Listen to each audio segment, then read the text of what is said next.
3 months. Noche omutomato ngongo biseta bi kala monere. Mu kanyumba akinya so manya so. No ini na moriko. No na moriko. Teta binero na biseti.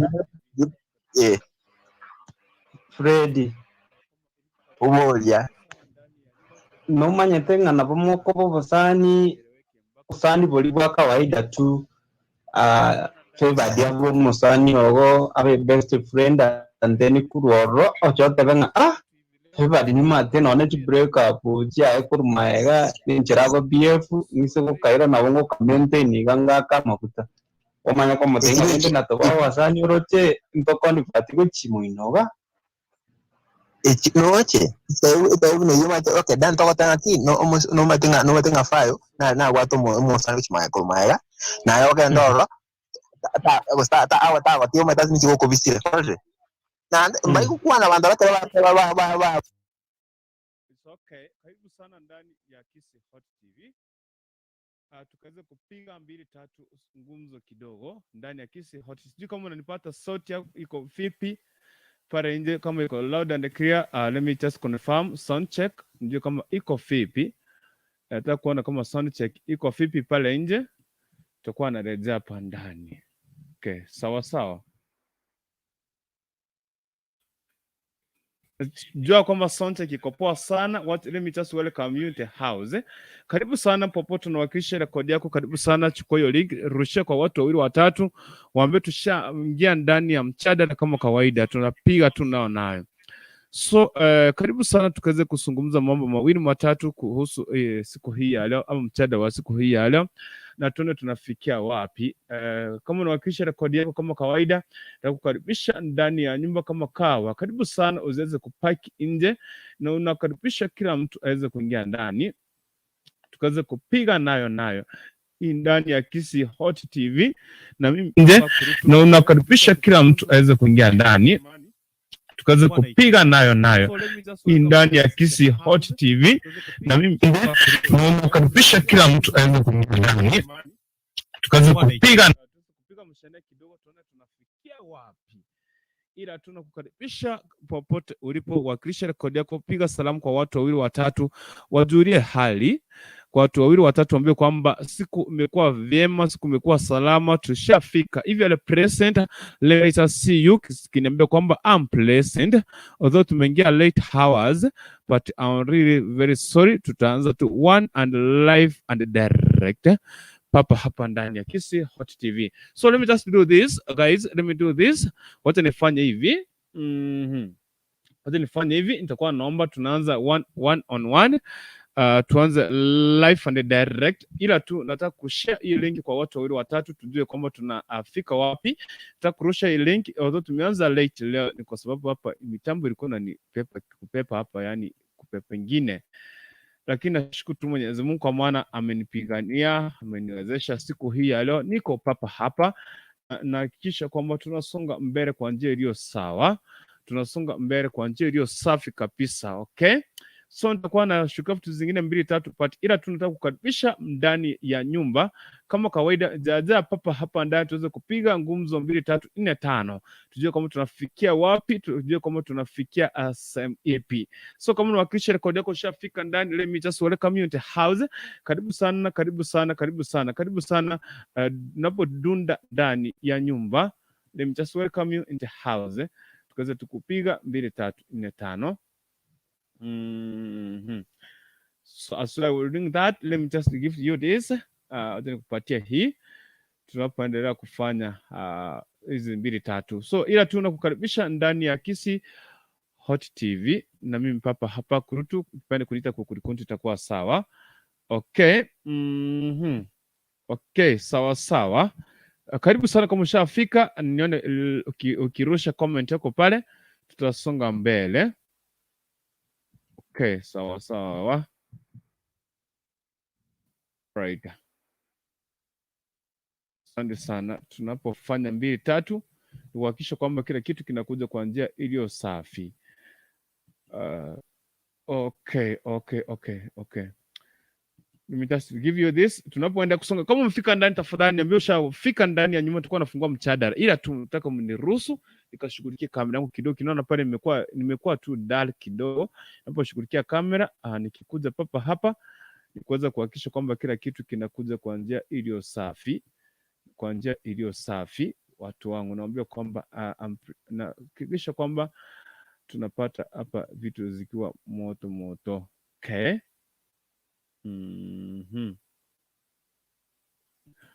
Takupatia hii, alafu kisha baadaye nitakuwa narejea tuweze kusonga mbele.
unastahili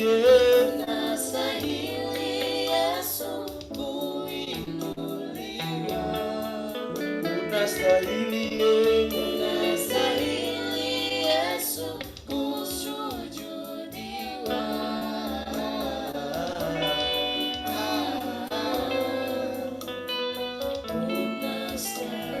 Sema unastahili wewe, Yesu kuinuliwa, unastahili Yesu kuinuliwa, unastahili Yesu kusujudiwa.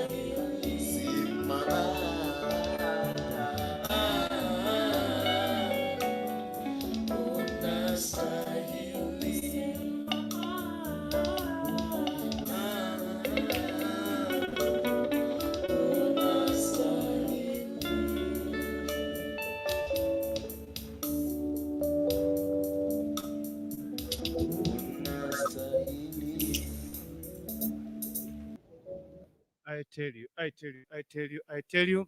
Karibu sana ndani ya Kisi Hot TV. I tell you, wastahili kuabudiwa. I tell you, sonte kama iko poa, tafadhali niambie kwamba sonte kiko poa. Karibu sana, ndio tunaanza.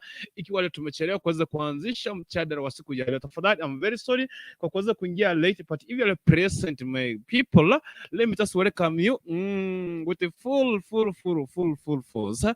Nikwambie kwamba karibu sana ndani ya Kisi Hot TV. Tufanye mambo mawili matatu tuweze kusaidia mwenzetu papa hapa ndani ya nyumba. So ikiwa kama sijaomba lazima nikafanye kuweza kufanya hivi, tukafike kwa Mungu, tukasalimia Mungu kwanza, ndio tukaweza kufanya hivi, ndio tukaweza kuanza. So ndio tumeanza tumeanza late hours, but we are very sorry kwa kuanza late, kwa sababu kushika vitu 2 3 4 5, lakini unajua kama Mwenyezi Mungu hapo pamoja na sisi, yupo pamoja na sisi. So nataka kuchukua hii nafasi niwakaribisha watu wana Kisi Hot TV popote unapowakilisha rekodi yako. Karibu sana ndani ya nyumba, na kuambia kwamba it is more fire more than kuliko siku zingine zile. So tuweze kuchangia tu mjadala wa siku ya leo, lakini ila tu ni ruhusu niombe nifafanue mjadala, niachilie linki tu, we talk here until late hours. Okay, funga macho yako napoenda kuomba. Mtakatifu Yesu mbinguni, pokea sifa zako mtakatifu. Asante kwa sababu ya usiku huu wa leo, asante kwa sababu ya wakati huu Bwana. Tunairimidi jina lako kwa maana umekuwa Mungu mtakatifu, Mungu mwenye enzi. Asante kwa maana umetuwezesha kwa kila jambo. Tunaenda kuanza mchada wa siku hii ya leo. Bwana, katushike mkono Yesu, katuongoze, katuonyesha njia zako. Asante kwa maana kutulinda na unaenda kutufuata kwa kila jambo mtakatifu. Pokea sifa zako milele na milele Bwana, ukahimidiwe milele. Naomba wana Kisi Hot TV wote wanapotazama popote walipo Bwana, naomba neema na fadhili kutoka kwako Bwana mtakatifu. Asante unapoenda kutushika mkono, tunapoenda kusonga mbele hadi tamati. Tainua jina lako na tulimidi jina lako kwa kila jambo mtakatifu. Pokea sifa, utukufu na mamlaka kwa kila jambo na kwa kila wakati. Pokea sifa, utukufu na mamlaka, ni katika jina la Yesu Kristo tumeomba kuamini. Amen and amen. Amen and amen. If you're present in the house, just say amen, amen, amen. Najua wabianga mimi Sudanese. Sometimes kama imenisumbua hii shida ya kukua Sudanese, sometimes kwa mbele ya kamera naletanga noma sana. Masereni, Dominic, I see you. Sijui watu mko wapi. If you are present, just confirm it to me. Niambie kwamba kurutu niko present, nishafika ndani ya nyumba. So comment hapo na watu watatu. If you are present, say I'm present. Mark register yako, sema kwamba na mark register nikiwa na wakilisha record fulani, na tutakuwa nafurahia sana. Kwambia ukiniona kama kwa mbele ya kamera siko vizuri vile, ni sababu sisi Sudanese tumepakwa oil, tukikaa mbele ya kamera inaletanga noma. So let me give you the link here. Watu ingia hapa to start live and direct, although tumeanza late. Okay, what is not happening? Okay, sawa. Hapa leo tuko na mjadala. Kuna rafiki yangu hapa ameniambia hivi, nataka usikize vizuri, rafiki yangu hivi leo ameniambia kwamba Kurutu, niko na demu rafiki. She's my best friend ever. We talk, we share a lot. But juzi aliniambia nimsindikize pale. Thank you very much David Omanga. Karibu sana. Asema I'm present. Karibu sana Violet at 20. Karibu sana. Hapo poa. Fipi, poa sana my dear Violet 20. Karibu sana. So here the lady huyu kijana ananiambia kwamba huyu msichana amekuwa rafiki yake. Wameshare a lot of things. Sasa akamtuma akamwambia for example mimi na to confirm tuseme mimi na Vayo wacha nikutumie Vayo at 20. Vayo ni rafiki yangu we share a lot. Vayo ananiambia naenda kuona sponyo wangu. Naenda kuona sponyo. And my sponyo anifanyia shopping. So they went, the guy yeye akafanya hivi, wakafika already the guy sponyo shafika ndani ya supermarket. So huyu kuchelewa na huyu dem kufika pale, dem akamwambia just now wait me outside there niende kufanywa shopping juu tukienda na wewe nikimwambia wewe ni rafiki yangu hawezi kubali. So you just stay outside here, let me go inside. Ameniambia kwa ndani ya super and fanya shopping nikuje twende home. So the guy went, akapaki hapo nje, dem akaingia ndani, akapigia simu, akapatana na jamaa, akamfanyia shopping ile hali ya juu sana. Wakatoka, so vile wanatoka tu hivi jamaa kushtuka, sema kushtuka, akapata ni papake akapata ni papake mzazi. Kijana kushtuka yani mpaka akauliza no, even maybe babangu kuna kitu amekuja kuona super, so si yeye ameleta msichana kumfanyia shopping. So the guy alijipatia courage kidogo.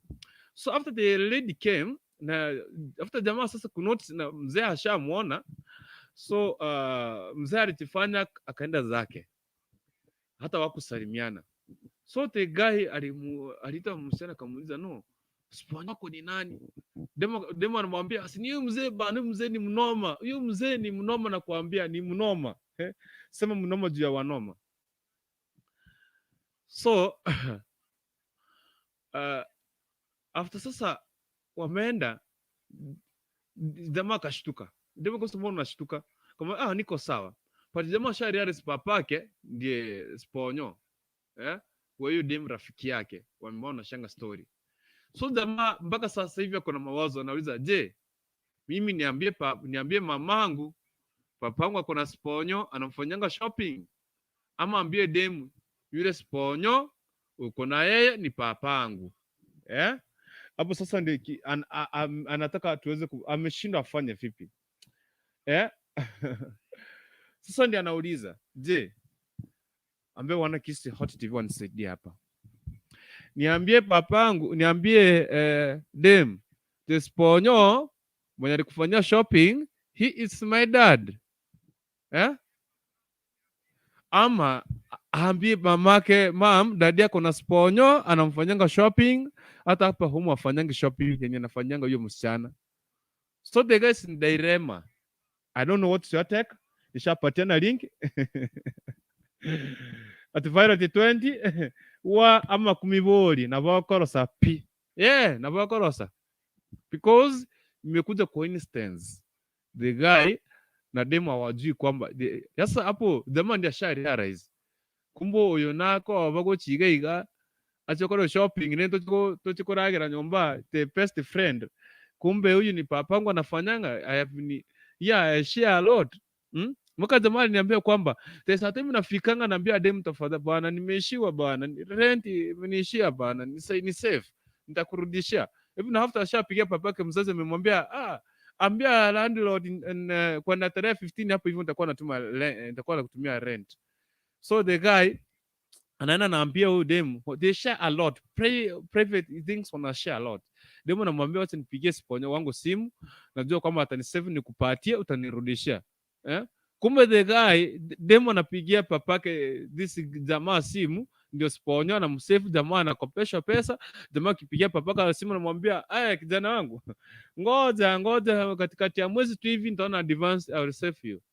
So ndio anauliza niambie papangu, niambie mamangu, dadi akona sponyo msichana mwingine pale rafiki yangu, ama ambie huyu demu rafiki yake, huyo sponyo umekuwa ukiniambia sometimes anakukopesha, anakupatia pesa unanikopesha, ni papangu.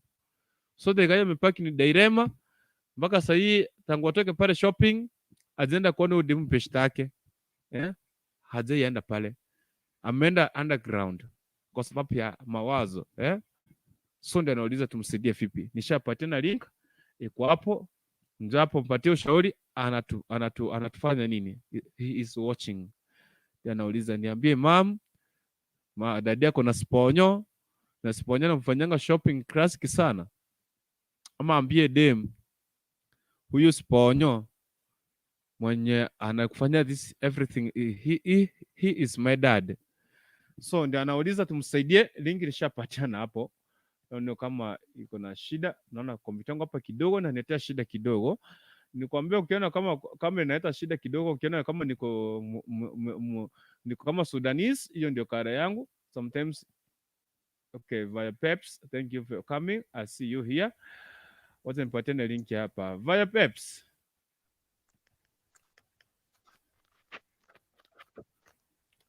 Mambo poa. Mbona sikupati dadangu? Eti? Sikupati. Kile mbona nishughulikie sauti yangu hapa. Usiondoke. Hebu wacha nishughulikie sauti yangu hapa. Leo naambia mitambo leo imenisumbua. Sema kusumbua. Sema mitambo kusumbua hapa. Mimi nitaanza kushughulikia. Usiondoke mtu wangu.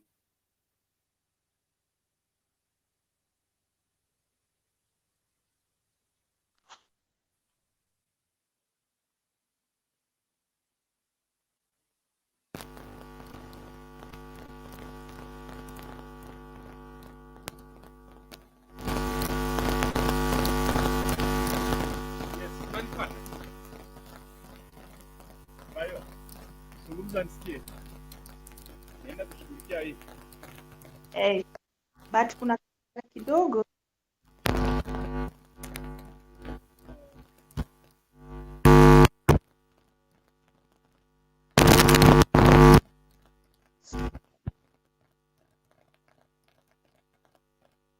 Umepotea tena. Umepotea.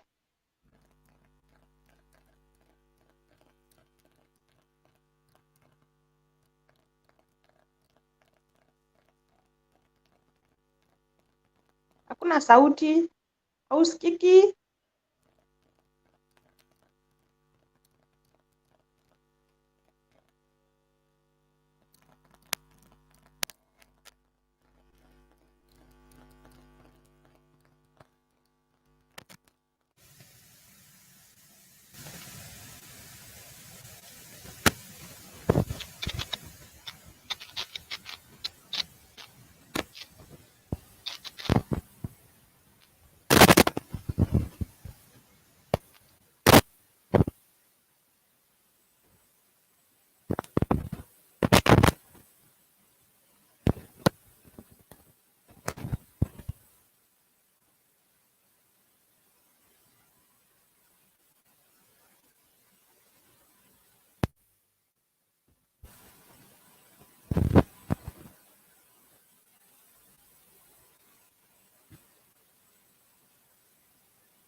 Unanipata hapo sasa? Wacha niete, kuna mwingine hapa. Mtaniruhusu tafadhali nishughulikie sound check yangu hapa.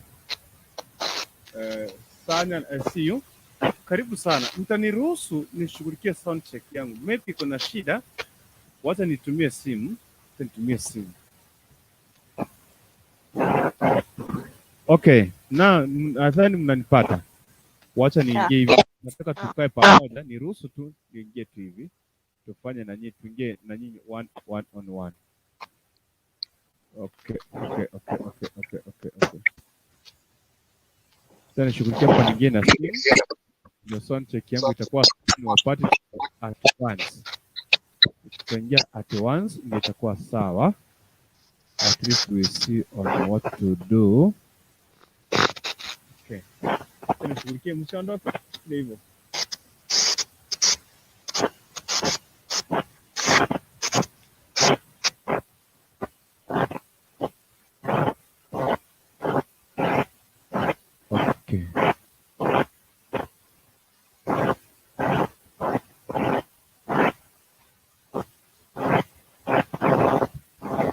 I hope tuko pamoja. I hope tuko pamoja. Tuko pamoja Vayo? Ya, but natoka Na simu yangu imepoteza sauti pana. sauti iko sawa, but kakelele kanatoka hapo kidogo.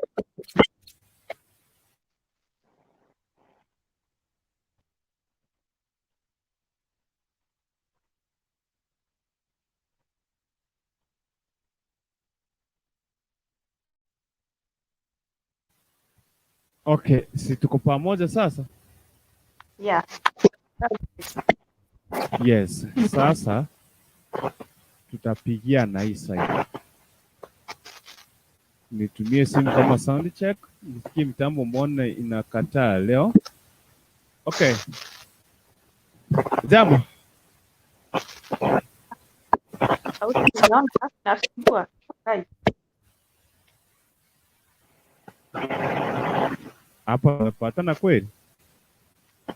Patana but kuna kidogo, maybe kuna mtambo kama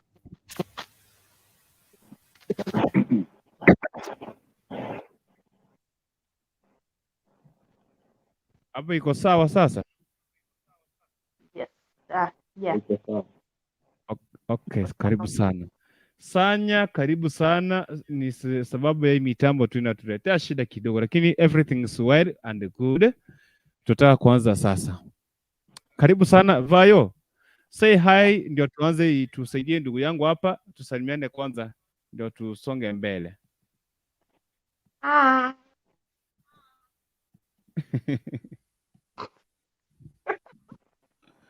Hi. Hope weekend yenu imekuwa poa. Yeah, we thank God for everything. Yeah. Maana umbali kwa neema zake na fadhili zake, ndio maana tutamrudishia ni asante. Kwa maana sisi wazuri kufika siku ya leo ni kwa neema yake. Karondo chiri mtu mtako wa smile na nyasanya kamera ya Yesu yekire, but hope yako poa. Tunashukuru Mungu. Sasa tuendelee na mchadara. Asante. Yeah, thank you.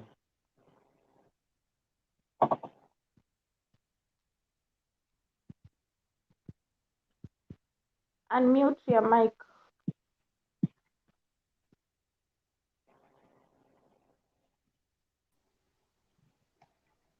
Sanya, sema hi. Nataka kutumia side nyingine ndio nipate sound ikikuwe sawa.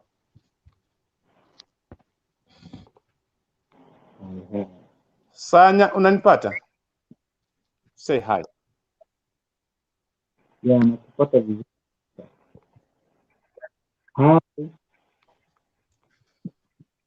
Hi. Na mimi niko salama hapo pia. Hi, na mimi niko salama. Nashukuru sana. Tunataka kusaidia ndugu yetu hapa.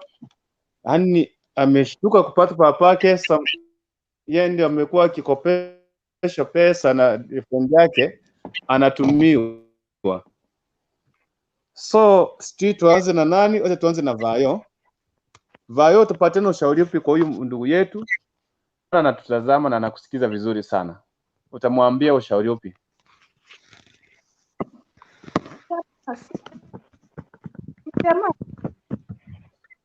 Ni jamaa si Demu. Sasa huyu jamaa okay, iko hivi. Huyu jamaa, huyu kijana kuna Demu rafiki yake.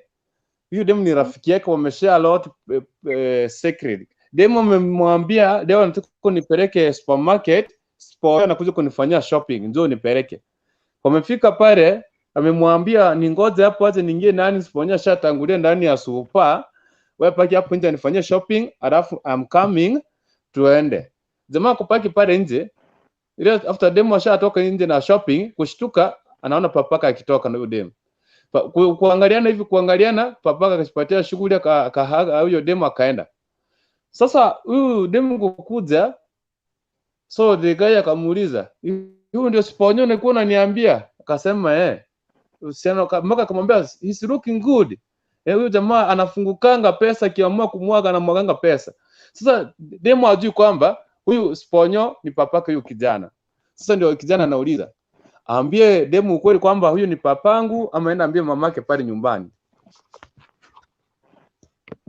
Kwanza jamaa Demu si msichana karibu. Even if it's your friend, anaweza kukwambia tinipeleke first Sponyo anakuja kunifanyia shopping. Wewe baki hapo nje, mimi nienda kufanyiwa shopping. Sasa mimi ningesema hivi, huyu boy amegundua huyu ni babake na ndio Sponyo wa huyu beste yake. Sasa huyu jamaa before text pia kwambia ma, kwa sababu udem direct yake because best friend to him. Amkarika mwambie this your Sponyo is my beloved dad. Dad wangu yeye ndiye amemzaa na yeye ndiye amenilea hadi nimefika penye nimefikia saa hii. Akishaambia him then huyo demu asipokubali saa ni budake, akikataa then huyu boy ataamka enda ongelesha mamake, but ni ngumu kidogo, but ataona tu penye atamwongelesha na good way. Juu unajua sisi wanawake ukiambiwa kitu yaani uko na watoto wakubwa halafu buda anatembea nje tena, najua best friend it's something that's so painful. Wana mumroacha kwa sababu hiyo mko direct juu they share everything. So ambie huyu dem it's my Sponyo, it's my dad. Akisha asiposikia enda ambie mamake sasa. Yeah. Hai. Shikilia hapo. Nitakuja nikuulize swali. Shikilia hapo kwanza. Nitakuja nikuulize swali. Karibu sana Celestine. Karibu sana. Sonya, nafasi ni yako. Karibu sana, nafasi ni yako brother.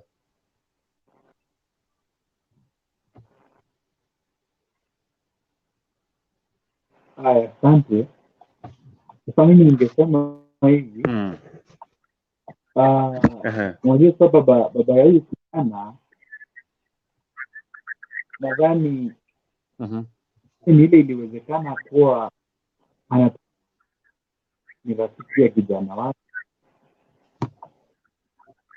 Na ilikuwa tu niseme tu mbaya akapatana na huyo rafiki wa kijana. Lakini baba kwanza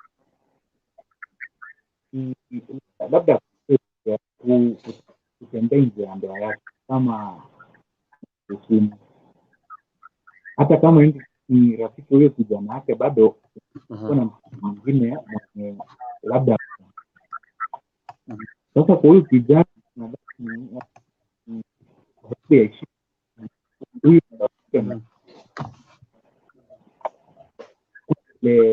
inaweza kuwa ngumu kidogo moja kwa moja na kumwambia. Nadhani nani amesema sana huyu kijana akikuwa kwa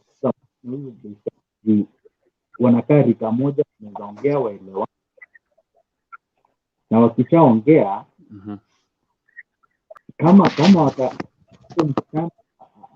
atakubali, atachagua kwenye hiyo sponsor wake, hiyo itakuwa ni uamuzi wao msana. So kijana achukue tu nafasi yake, aongee na huyo sponsor wake ambaye anatembea na baba yake, lakini msichana mwenyewe ndiye atafanya uamuzi kama ataachana na uhusiano ama ataendelea nao. Nadhani hivyo ndio naweza kusema mimi. Asante sana. Nashukuru sana. Thank you very much. Asante sana. Shikilia hapo Sonya, kina Vayo Pepsi, niko na maswali nitauliza. Celestine Nyagaka, Finest Man umeenda wapi? Finest Man, come back. Finest Man ndio hapo tuambie ukweli. Karibu sana. Celestine Nyagaka.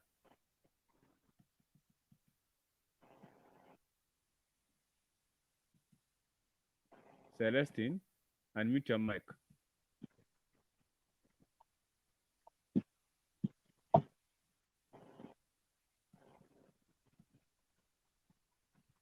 Celestine Nyagaka, unmute your mic. Yes. Karibu sana. Sijui una sasa maoni yako ni yapi? Karibu sana.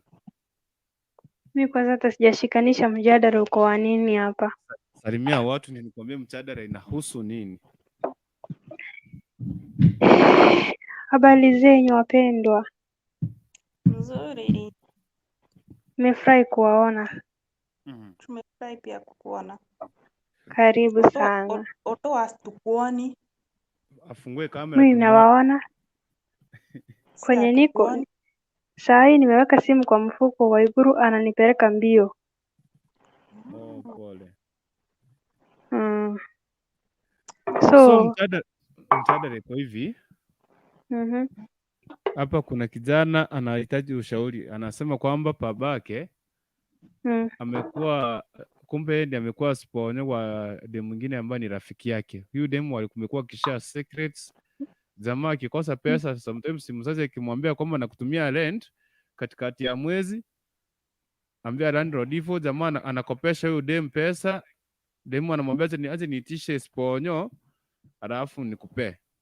Siku moja nimemwambia nipeleke super sponyo nifanyie shopping ndio tukuje, sababu alikuwa amemtembelea na wanapendana, wao ndio wanasha private kila kitu. So jamaa kufika pale akaambiwa simama hapo nje niingie ndani sponyo, akikuona nikiwa na wewe sometimes atakasika asinifanyie shopping, mimi pia aseme wewe ni mwanaume wangu. Jamaa amesimama nje vizuri, ametegea demo afanyie shopping uende hapo kwa super. Sasa vile demo anatoka nje akashtuka wanatoka na papake kijana kutoka ndani ya super. Sasa hivi au kuangaliana babake na kijana kila mtu akashtuka. Sasa ikapidi mzee aambie yule demu goodbye akaenda zake. Sasa kijana yule demu yeye anafurahi, kuna furaha ashafanywa shopping na rafiki yake anamchekea pale nje. So demu anakuta na chichote, this guy is a good guy bana, akiamua kunifanyia shopping bana. Huyu ni jamaa mnoma. Huyu ni yule ambaye nilikuwa nakopesha pesa, sometimes ukiwa na shida ananitumia na unakuja kunirudishia. This is the guy. So jamaa alikuwa guy. Kumbe ile time mimi naomba papangu pesa na niambia sasa sina. Lakini siponya anatumia siponyo pesa because he is my dad. Sasa mara ameshtuka, demo amemwambia yeye nimefanya shopping. Ili hadi mamake kwao pale ushago ana anything.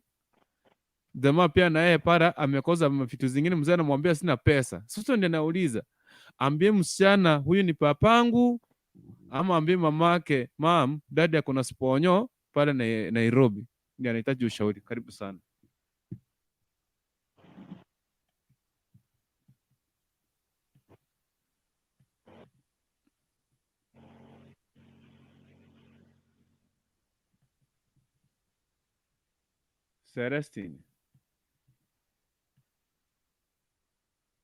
Celestine, unanipata? Unajua network yangu hapa ni kuna noma hapa kidogo. Mimi nakupata. Sawa. Karibu sana. So nasema kitu cha kwanza watu wote wako na makosa. Hakuna venye huyu jamaa kama alikuwa anapenda demu yake anamkubalia tu anaenda na sponsor direct live and cash. Huyu ni best yake. Ni best yake? Ni best. Si demu yake. Sasa kwa kina kijana hawezi kaenda kuambia baba yake. Yaani hawezi kaenda kuambia mama yake. Sababu kijana ameshakuwa mkubwa sasa, na akienda kuambia mama yake labda hata hiyo ndoa itaharibika, unaona? Sasa ni ila approach best yake akuja amwambie like you know what, yule sponsor ambaye mnakonga na yeye ni papa yangu. Yeah, the guy needs to come clean. Ndio hiyo relationship ifunjike. Maana akikuja akimwambia like huyo guy mwenye una date ni papa yangu, and please kwenye nimefikia mtastop kwa sababu my mom anapitia hali ngumu pale ushago. Alafu na hivyo ndivyo atasaidia.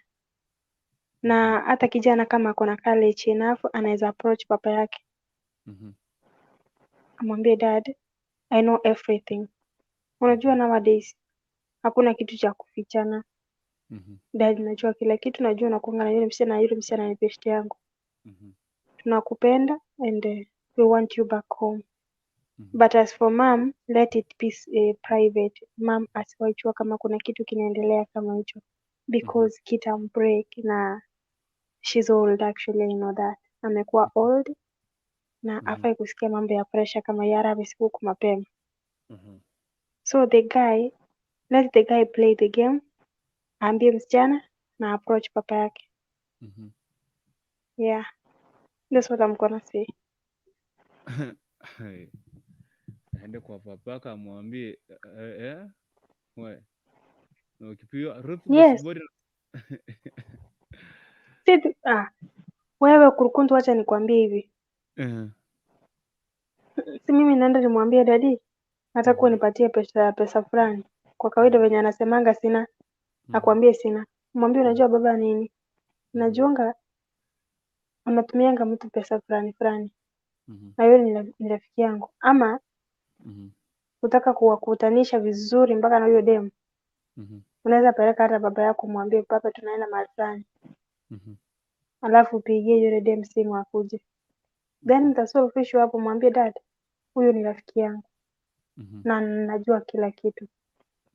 So niite uachane na huyo msichana ama niambie mama.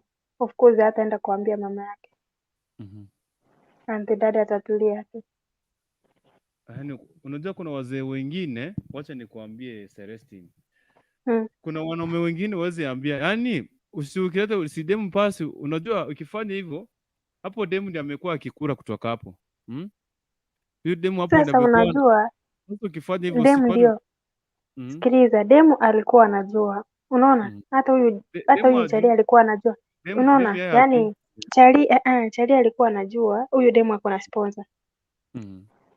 Sasa unajua badala angeambia huyo best yake like kukaa na sponsor si poa, na yeye alichangia tu. Sasa si imemkuta hata ni baba yake. Sasa hapo hakuna cha kulaumu demu. Hawezi kulaumu demu sababu hata Chali alikuwa anajua hizo pesa zinatoka kwa sponsor. Hakuna venye anaweza mlaumu. Kitu ni waongee waelewane.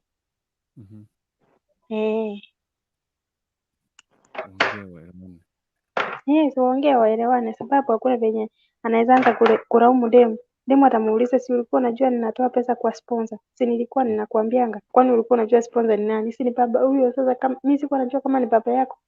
Na kama imehappen ni baba yako, mimi sikuwa najua. Kuna watu wengine kuna wazee sasa hapo kitu iko stress ni kukutanisha watu, mzazi wako, babako. Sasa kwa mfano we utakubali kumwagiwa unga mahali umekuwa ukikula? Kwa mfano tuseme mimi ni pesta yako na ni papangu amekuwa. Wewe unafali ufamilia ama unafali ubeshte?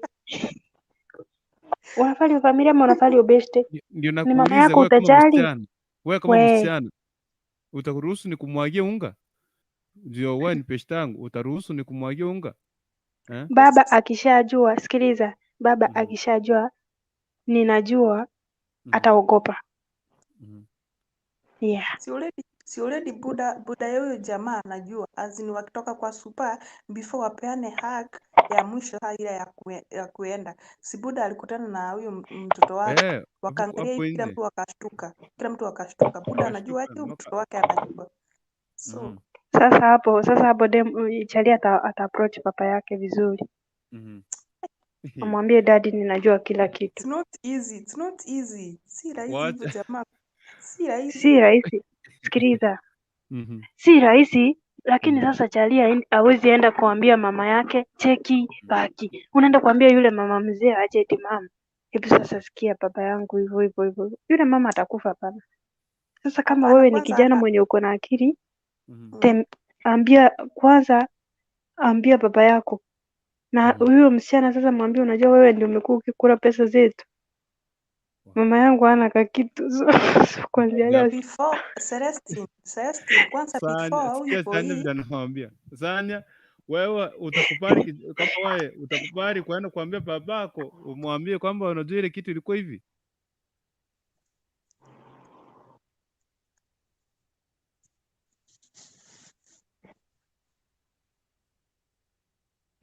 Sikupati mimi. Mnampata yeye? Mama amemute mic. Tumsikii. Hatukupati sana. Kama unatumia earphones. Unajua itategemea Uh-huh. na ile uhusiano tunakonga naye. Kama ni mtu mwenye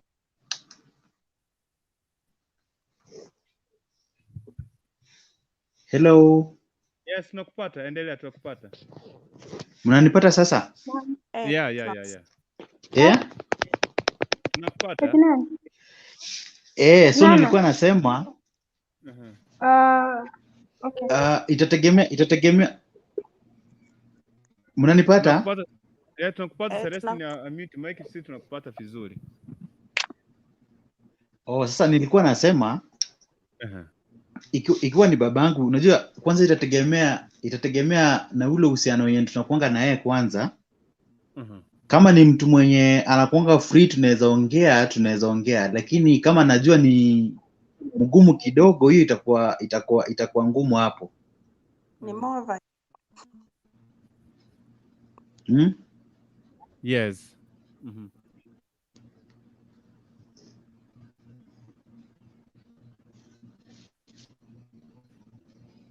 Sanya, tuko kwako, nafasi ni yako.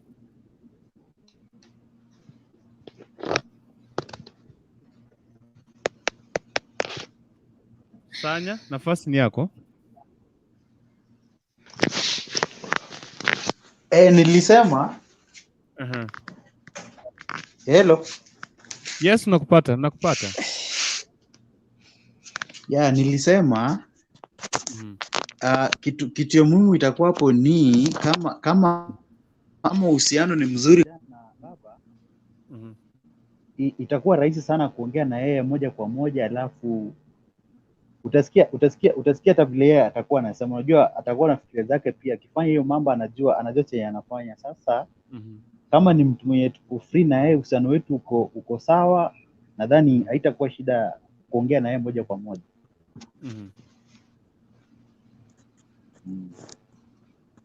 Okay, shikilia hivyo. Unajua kuna watu wengine nitakuja baadaye. Kuna watu wengine uhusiano akiona papa yake anapitia mlango hii, natokea mlango hii. Ono niko ndani sana, saidia hawa watu wote. Ambia msichana aachane na papa, full stop. Patrick Mushiri Gakikurutu Kiss Hot TV and all lovely fans. It is Patrick Mushiri channel. I see you got a hot topic here. Karibu sana my brother. Anasema kwamba thanks Celestine for supping me and others here to Patrick Mushiri channel. Thank you very much. Sahi Peki anasema kwamba Peki haide no pamoja. Asante sana, karibu sana. Ruth Bosibori niko ndani hata huku, karibu sana. Yetu Ruth Nyamari, hai kurutu, karibu sana my dear. In the house. Nyaps nwalema. Nyaps, jambo. Habari yako? Habari zenu? Salama sana. Kuna nini hapa ndani kurukutu? Hebu elaborate. Salimia watu na salimia watu kwanza. Ndio nikupatie topic. Acha nianze na naitwa aje? Jina yake ni ngumu. Peps. Nisalimie Sanya. Sare nimemuona hapo. Yeah. Kwa comment section nimesikia umetaja Gertrude Nyamari. Akina Jivan sijui waliendanga wapi. Chambo na yeye ni kama alienda akaenda na dry spell zake kabisa. Hata sijai msikia. Dry spell ziliwa watu. Halafu King side na yeye sijamuona hapo. Jamani wa comment section sijamuona leo. Hata Pena Dununga amekuja ndio huyo.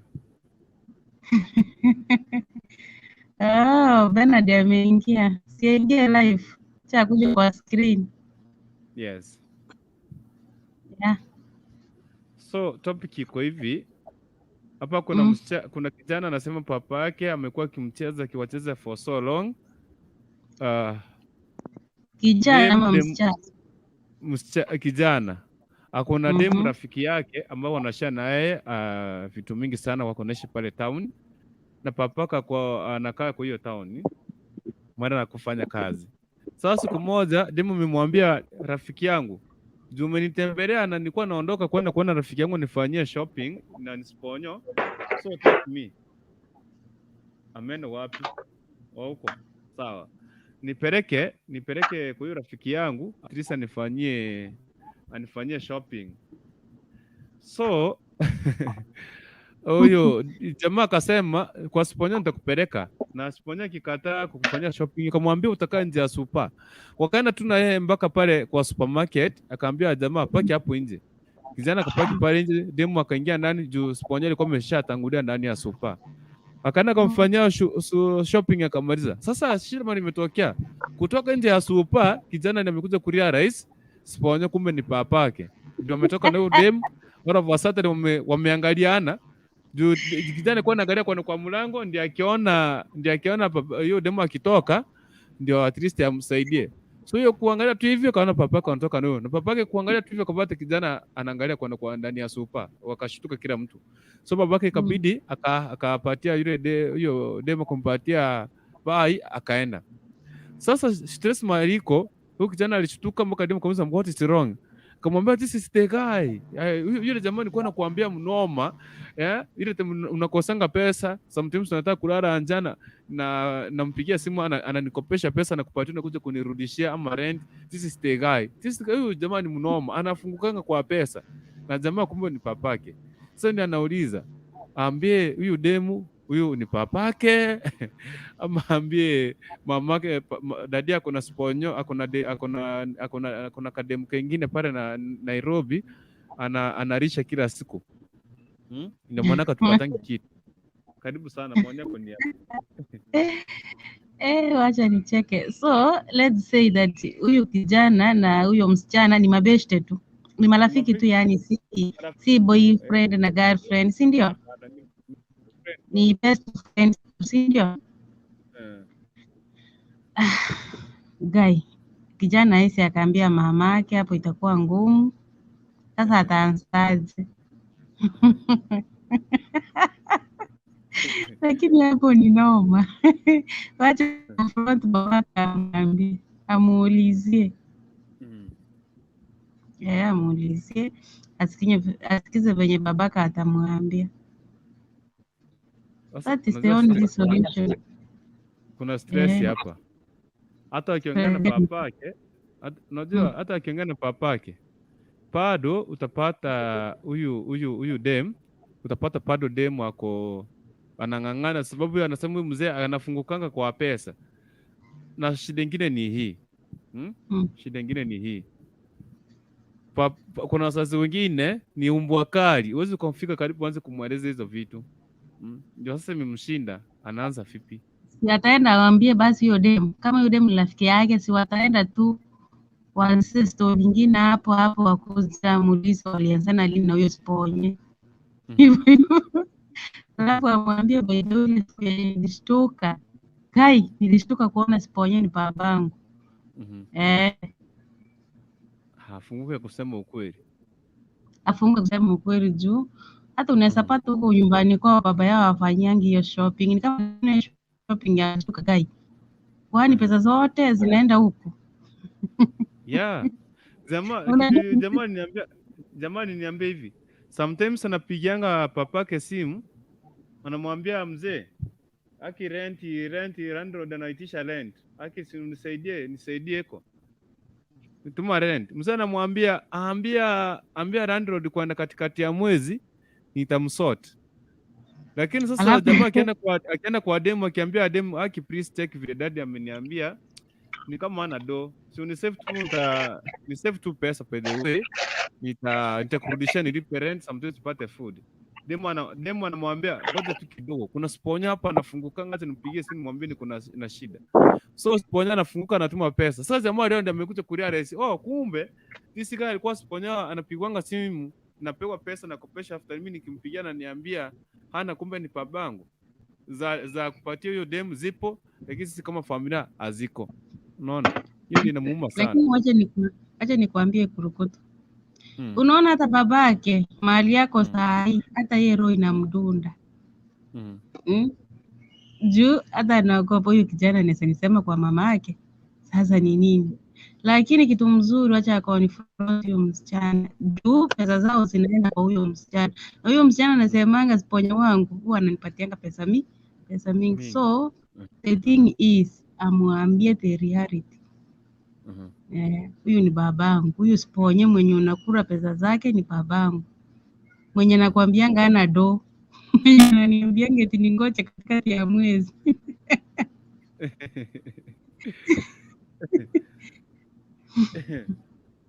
Okay, nakuja hapo tunataka kusaidiana. Unajua kuna wanaume wengine na pia unajua na kitu kingine, sasa huyo demu ni rafiki yake. Akimwagia unga, siku nyingine akifungiwa nini? Nyumba, nani atamkopesha? Patrick anasema wacha nikuambia sasa ni example kurukutu. Tuseme tumeolewa kwa boma moja. Nipata in row kuna ameacha bibi yake huko, ameacha mtoto wake. Tuseme hapo awali anawafanyia shopping nzuri. Tuseme hapo awali anawafanyia shopping nzuri.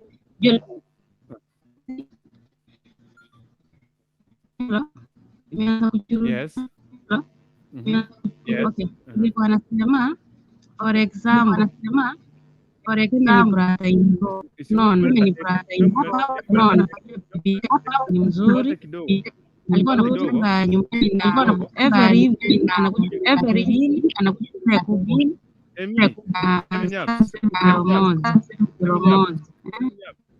alafu ifike katikati anaanza kuleta mandazi na sukari glasi moja. Alafu na mimi katika pitapita zangu nimepata na mwanamke, unafikiria ninaweza nyamanza? Eli ni mconfront nimwambie hizi vitu zenye unafanya ni vibaya, ama niende niambie bibi yake juu ni ukweli na ninajua ni ukweli na nishamuona anaingisha kichwa yake huko. Juu hata akimuuliza nitajua hiyo ni 100% sure. Hiyo bwana akatai kuniongelesha, but mimi nimeokoa familia yake. That is the reality. Mimi siwezi nikanyamanza mbio. Nataka uvae hii kiatu. Nataka uweke hii kiatu sasa kwa huyo demu. Hapo ndio nakuranga ndio you get everything. Leo nimekuja mimi ni rafiki yako, nimekuambia unajua ile Sponyo ni papangu. How will you react? Utareact aje? Uniambie. Si nitawachana tu kurukutu. Sasa nitafanya. Uko serious Uko serious utaachana? Si mara hiyo bati utanini. Bati kuna style unaweza muongelesha. Unaona kama huyu kijana amekuwa akikuelezea shida za kwao, unaona? Na amekuja amekuambia this is my father. So huyo mwanaume akamwambia kwani kumbe unanifanyia shopping na kwa kufanya shopping by the mzuri, unaweza mkalisha muongelesha. Hivyo. Wale unafikiri sasa Sponyo ndio unaweza kula maishani mwako. Hata wewe Mungu atakuja kulipia kusafirishe. Wanaume wako hapo, hata niende Pius na kuleta sijui muona leo kompyuta yangu netu inanipea aibu hapa hivi. Kompyuta yangu hapa ina hang, but Pius usiondoke, ndio na jaribu kurudi kuleta hapa ndani.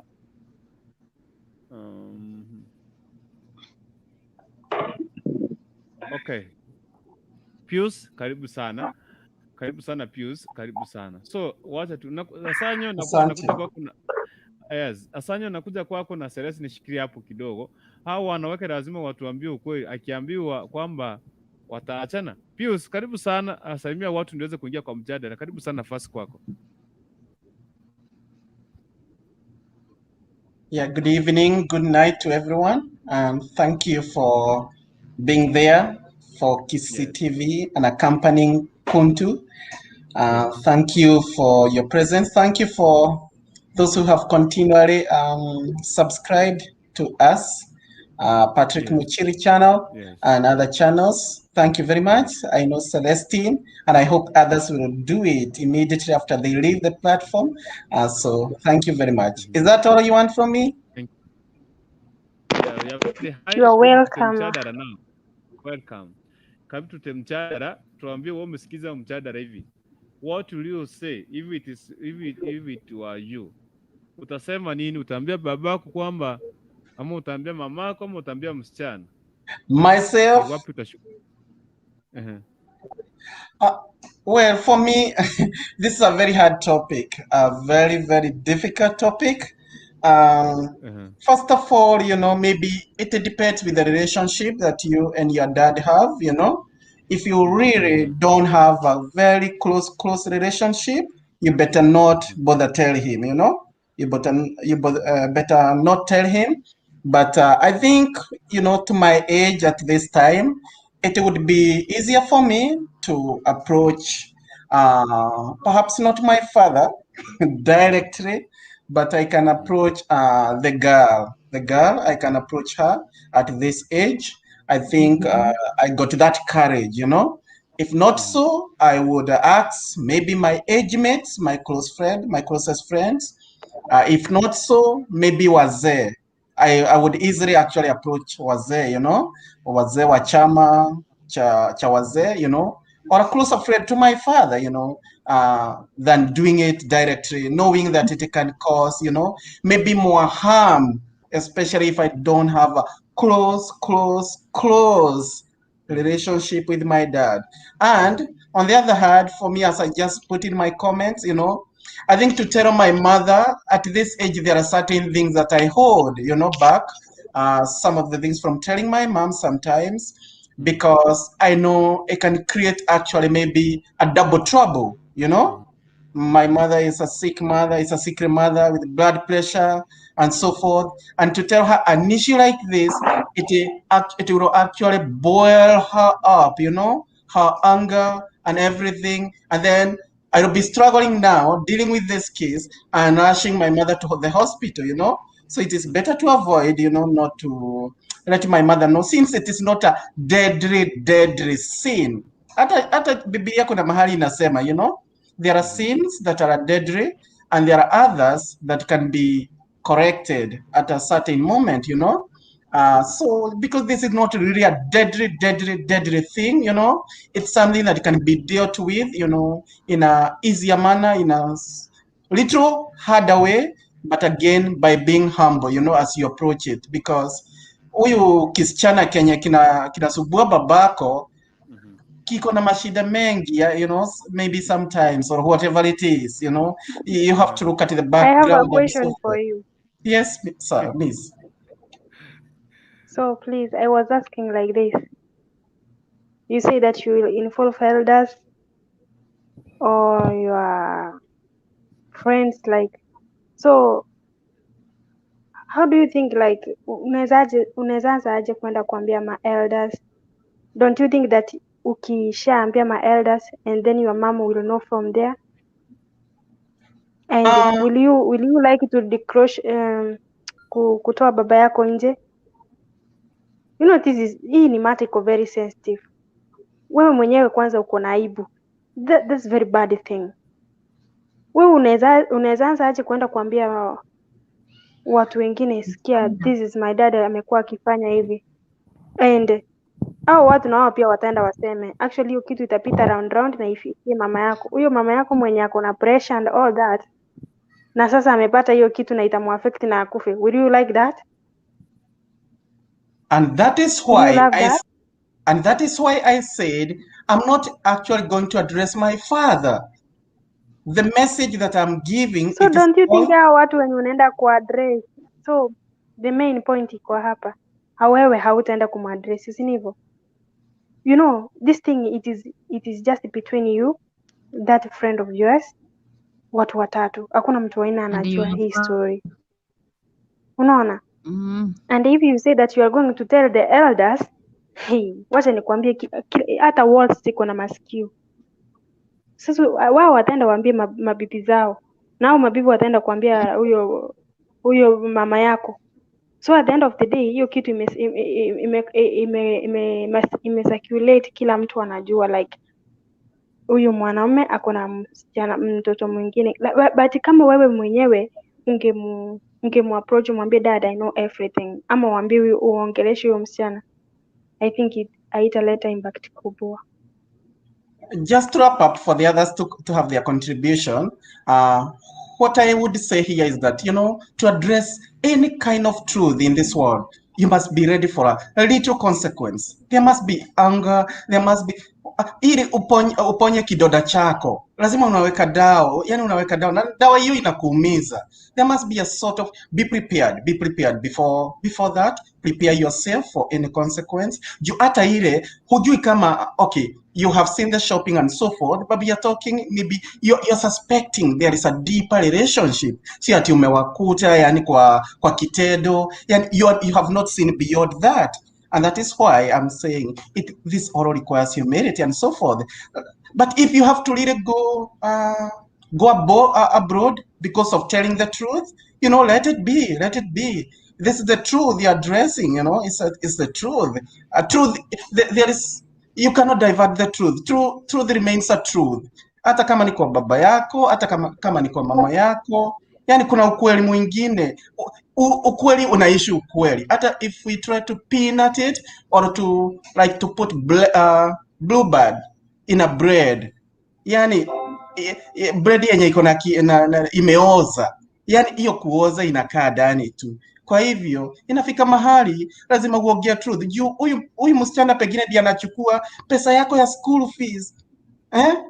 Unaona ndugu yako anaumia, ndugu yako mdogo hadi kwa shule, na ni juu ya demu mwenye ni jirani yako.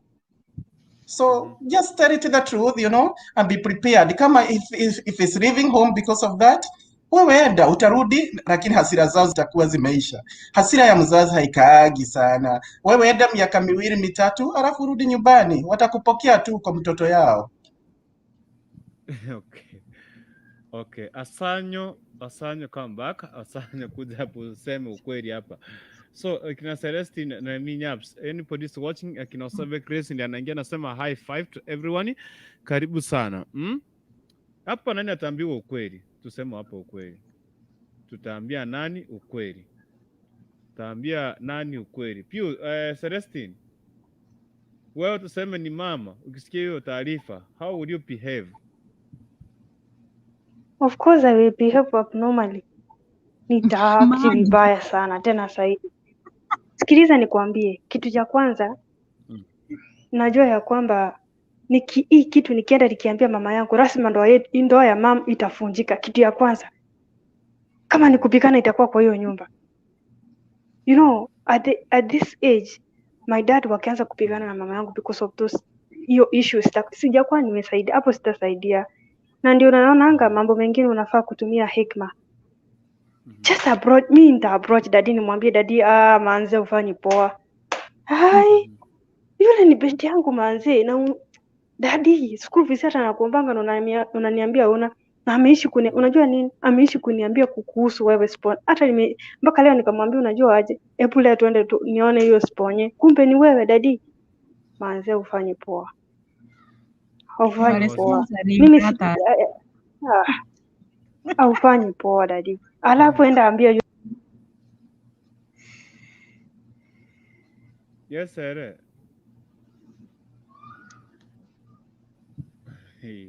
Mimi nitamwambia like wewe ndio unanisavingi do. Wewe unajua like my mom are providing, yani my dad alitengi kitu kwa nyumba. Nitamwambia najua nini? Wewe ni besti yangu manze, lakini cheza chini. Cheza chini. Yani hapana, usiendelee please. Kama wewe ndio unaletewa do zote, epu please. Na kama demu atakuwa na akili, like kama ameona huyo chali venye ana struggle, demu ataweza ongelesha baba ya huyo chama, mwambie whatever you are doing, actually kumbuka familia yako. So that you be. Lakini kwenda kusema eti unaenda kuambia mama yako, haki mtafukuzwa nyote. Isikia kungia chitike ka tebi. Wana ndete mwimoke mwensi pimo gende. Mwensi kunere koleta. Moka. Onge kubegi kuna mamomi no jinjira. Kuna wababa wabaya atakwambia wewe na mama yako, na wenye wakisi wanapenda kuongea wewe na nyoko pepana. Sasa msichana ndio anataka kuleta hapa. Elda Nyangaresi ndio kuingia, karibu sana. Osebe Grace karibu sana. Nawapatia Osanya, nikitoka kwako Osebe Grace na kuja kwako niende kwake Binyaps. Unataka kuna wanaume mwingine ni mbwakari. Huwezi mwambia akianza kumwambia inakuhusu nini kijana? Unakuranga ama ukuri? Si wewe ni 18 years, jishughulishe na kazi yako. Exactly. Anakuambia wewe na mama yako bebana. Nimekuambia hapa ni kwangu na wewe muisio enda kwako ujenge kwako. Ulete. Si umekuwa mkubwa? Osebe Grace, karibu sana, salimia watu niingie kwa mchadara na usirare kwa studio nitakumwagia hapo rungi. Lakini kurukutu moja kwanza ni nini wewe mambo kila mmoja. Kurukutu. Oh. Kirukutu. Kwa sana. Osebe hebu kidogo naongelea nikuulize. Kwani unafikiria huyo msichana yani ataendelea kukaa side chiki milele na milele amina? Kwani yeye hataolewa? Si pia yeye ataolewa? Kama hata kubali chenye huyo kijana atamwambia huyo ni my dad, akisikiza venye anatufanyianga nini na apuuze hiyo maneno. Pia yeye akiolewa ataletewa hiyo side chick. Na hiyo side chick ndio itaendelea kukula mali yake, akiendelea kuninia hapo na watoto wake. Iliyoko karo hiyo mino naye maambie kiganyereri. Takuja hapo mugaso igoro. Osebe tuendelee. Sebe karibu sana. Huyo anaitwa Minyaps. Mimi mule mwana mwe Celesta. Yaps. Asante kusema usimu yo. Mwabo kabla kuruka smoro. Sanya, kusingia sinya. Kirinishinda. Ndio kwa konto ke usingia mambo. Poa sana. I hope kila mmoja ameshinda poa. Happy new month. Happy new month. Happy new week. Oye natumire twapi gali friend kose gali friend dengi na kwane baba ndika nangu. Mwana mbaya tuli happy gali friends day ayaganya wife day. Ano mundo manna bosi kiro. Ono ndo jibizi digoli ngumi tingi goronta postereti. Happy gali friends day mom. I'm only present. I've accepted kaki. Sami kusengia genta kama hidrozo. Mitalia hivi. Kwa wishe ndio ndo kusenga nyongu isheli boni. Na bongo ko wishe bado haina shida. Ya yanda ko wishe. Nesta kila woni tireshe buna jikira. Ikasamia tu wishe. Anyway, happy girlfriend's day belated to you all. Mami, ndamanga namna. You didn't know okay, right, lakini we accept. Pet arrange sa never. Thank you. Hadi mangana mna ina toko, yuko yuko chigo. Okay. Back to mchadara. Nimeona amerealize ya dad wake ana date with her best friend. She her or is usijua nani anaongelelewa. Ni her best friend. So, for number 1, najua hii dunia ni msunguko. Yes. Kama ni msumeno unakata mbele na nyuma. Ukati ati ni mbele ama ni nyuma usimame hivyo.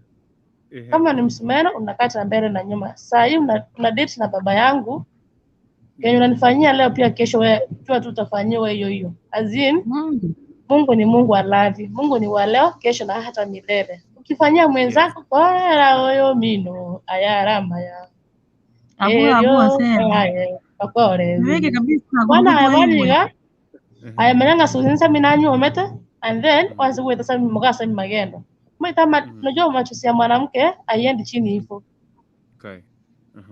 Aiendi chini tu hivyo. Mimi sitakuja hapa kila siku nilienda kula chingeni chukua just chumvi. Wewe tu unaita bwanangu sijui nisiponyo mnaenda naye shopping na kufanyia kibao. Mimi hapa na mtoto wangu tunakula sukuma na chumvi. Alafu wewe nisema nini? Wewe udarachi ukiolewa uishi maisha yenye unataka. How na umeona kajui kangu kamefukuzwa fee, si hata umwambia basi lipia mtoto school fees kupangisha ndio unilete. At least hiyo inaeleweka, hiyo tunaweza fanya, hiyo inaeleweka. Si ati mtoto wa Emi amefukuzwa fee, utaki mimi giresi sitaki kujali, mimi nataka tu kwanza mahitaji ya kwangu, pipi ndio akamsi ya kwanza mama. Sasa siku ya kwako itafika sijui utaita nani. Ile discipline na kungoja sasa siko bogerango na kunyo borungi. Baidhi kama ni mimi sasa tunasema kama ni mimi nitaenda kwa hiyo demu nimwongeleshe nimwambie demu, baidhi it's not good. Udate na babangu. ama tuseme ni Amy na mimi ni age-mate wa Amy na Amy is my best friend. First I will face her. Nimwambie Amy nimesikia hivi na hivi na hivi na hivi. Nione reaction za Amy. Kama atataki it negative aache ama positive alione fanya saniona. Second, nkwende chiro mobege esawa ngina tutaka mushene. Oje ngoma tangaza proper. Ayo Sebe. Si eti unasikia huyo jamaa huyo demu alimwambia Sponya ameniita. Hebu tuende na wewe aende kunifanyia shopping mahali fulani supermarket. Jamaa kufika, akapata ni babake. Akatogolibono. Na niulize. No, tuenda step by step. Na niulize. Huyo girl alikuwa best friend wa huyo boy. Ndio kumaanisha huyo girl hakuwa anajua wazazi wa huyo boy. Hapana. Amekuwa best friend hata anajua wazazi wake. Si wanakaa town. Tu. Basi town tu. Kijana, kijana, hiyo kijana ako town anasoma. Babaka anafanya kazi huko. Mamake ako Chicago. Sasa, unajua wewe jua kila mtu, hakuna vile hata kama kwa mfano wewe ukikaa pale na ukikuishi na wazazi wako, kuna marafiki wengine wazazi wako hawezi jua rafiki yako ni nani, mnatembea naye. So, after kuona nipata ni babangu, I will face my dad. Sitaki kujua kesho kutakuwa nini. Sitarudi. Nitaenda nimwambie dad kama umekuja kufanyia shopping, pia mimi sikuwa na kitu fulani hapo. Tufanyie tu wote sasa. Mimi nitamface. Of course like my dad no mtakito mtindi wewe. Ara wage nyimbe hata kiromo tu. Lakini nisijitingo jari. Kenya kitakuwa mkuu. Hiyo kijana anaogopa babake ni simba. Sitaki kujua kama ni simba. Wewe kwa simba kifyako mimi nitakuwa simba jike. Sawa. Unajua utaulizwa hivi. Mzee atakuuliza, "Osebe Grace, uko 18 years?" Hata serikali inasema 18 years wewe ni mtu mkubwa anafanya. So pia mimi nitafuta Sponyo. Na mimi pia nitaenda baba huyu msichana. Sasa huyu ni kijana. Nataka aende mamake. Ni kijana. Ndipo kana rifenji. Mimi ni msichana. Mimi nitalifenji tu. Mimi ni msichana. Mimi pia nitafuta baba yako sasa. Tampata.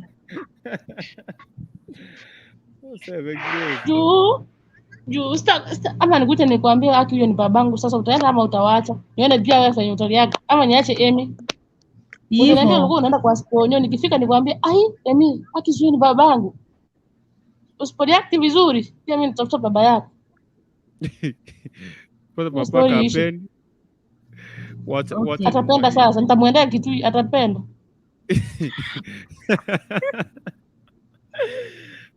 Magirango. Okay. Nitamwendea kitu apenda lakini hapana sita advice ipo. Unajua hata Biblia inasema Biblia naso mama kasema tawana kero okwanira muntu mu chai niga korora bobe lakini kero okwanira muntu omong'aini niga koigu ando gwanja mono. So utamuongeleza tu dem uone afanya react. Kama react tu negative utamwacha azini dunia itamfunza yenyewe. Juu huo wembe pia kesho utamnyoa yeye mwenyewe. Utamwachia tu Mungu. Mungu atafanya ya kwake. Namfuatilia kwanza. Okay. Mimi kwanza ni lazima nitamfuatilia. Wewe mimi sitakosa school fees kwa sababu yake. Kwanza nitakuwa namchunguza. Alafu nauliza baba yangu unamchunguza nini amekuchukua shopping umepata ni babako. Tena utamchunguza nini? Kila kitu already uko nayo. Unajua ni papako tu. Unachunguza nini tena? Hapana. Si obvious utamuongelesha. Hapana. Wewe unajua. Unaona utamuongelesha. That is if kama hata kubali kusikia. Unaona. Sasa tasikiaje na huyu ni Sponya na mprovide everything. Sasa Grace. Ingekuwa ni wewe. Ingekuwa sasa ni wewe faa hizo viatu wewe sasa ndio side chick. Huyo kijana ganda watebeke manege garango wala sio moyo bosa Mungu mocha mangu mutiko mugako uliaga era tokora niche nari tuka waka 10 sukuru imi. Ingekuwa wewe ni side chick. Huyo kijana akuja kuambia haki Yosef. Huyo ni babangu hivyo. Wewe utachukulia aje utaachana na huyo baba. Utaja konga tibu take Mungu msata monene. Ndipi yako mbekelera. Wacha Yosef sasa. Sasa za kweli. Ingekuwa ni wewe na si mimi. Osebe. Okay, Let's take wewe niambie ni mimi. Okay, it's me. Sanya It's go. me. Jamani, Niulize, ndio ilikuwa niulize. ni mimi na si mimi. We, Emi No, Nyaps. Emi Nyaps. Eh, wacha nikwambie Sere. Unaona, Oseva ametoa views zake. Sasa tuseme ikuje kwako. That side chick ni wewe. Huyo kijana akuconfront akwambie aki ndio Oseva. nimesema mimi si side chick, so haiwezi kuwa mimi. Okay. Okay, wewe niambie mimi ni side chick hapa. Ama side chick? Sasa kijana amekuja amekwambia huyu ni babangu. Ungereact aje? Utareact aje? We Emi, lazima nimwambie ukweli. Lazima nimwambie sasa Demu amekuja kuniambia, sasa huyo Sheria amekuja kuniambia mimi ndio side chick. Unajua sasa ina depend na roho yenye mtu akuna. Unajua watu tumeumbwa different. Unaona? Sawa, sema Kuna mtu yako. atasikia huruma hata kama yeye ni side chick. Kwanza kama mimi sasa nitasikia huruma. Like nita feel like oh yeah. Sasa na umekuwa ukinikopesha sababu baba yako akinipea pesa. Okay. By the way okay. Nimeacha. That's according to me. Mimi ndio side chick sasa. Nitaacha. Because this guy amekuwa ni best yangu. Sikiliza. This guy amekuwa ni best yangu na amekuwa akikulilia. Okay. Okay, Patrick anasema hivi. Lakini Oseve. Patrick anasema hivi. Mimi si mimi side chick. Yeah. Yes, Oseve. Okay.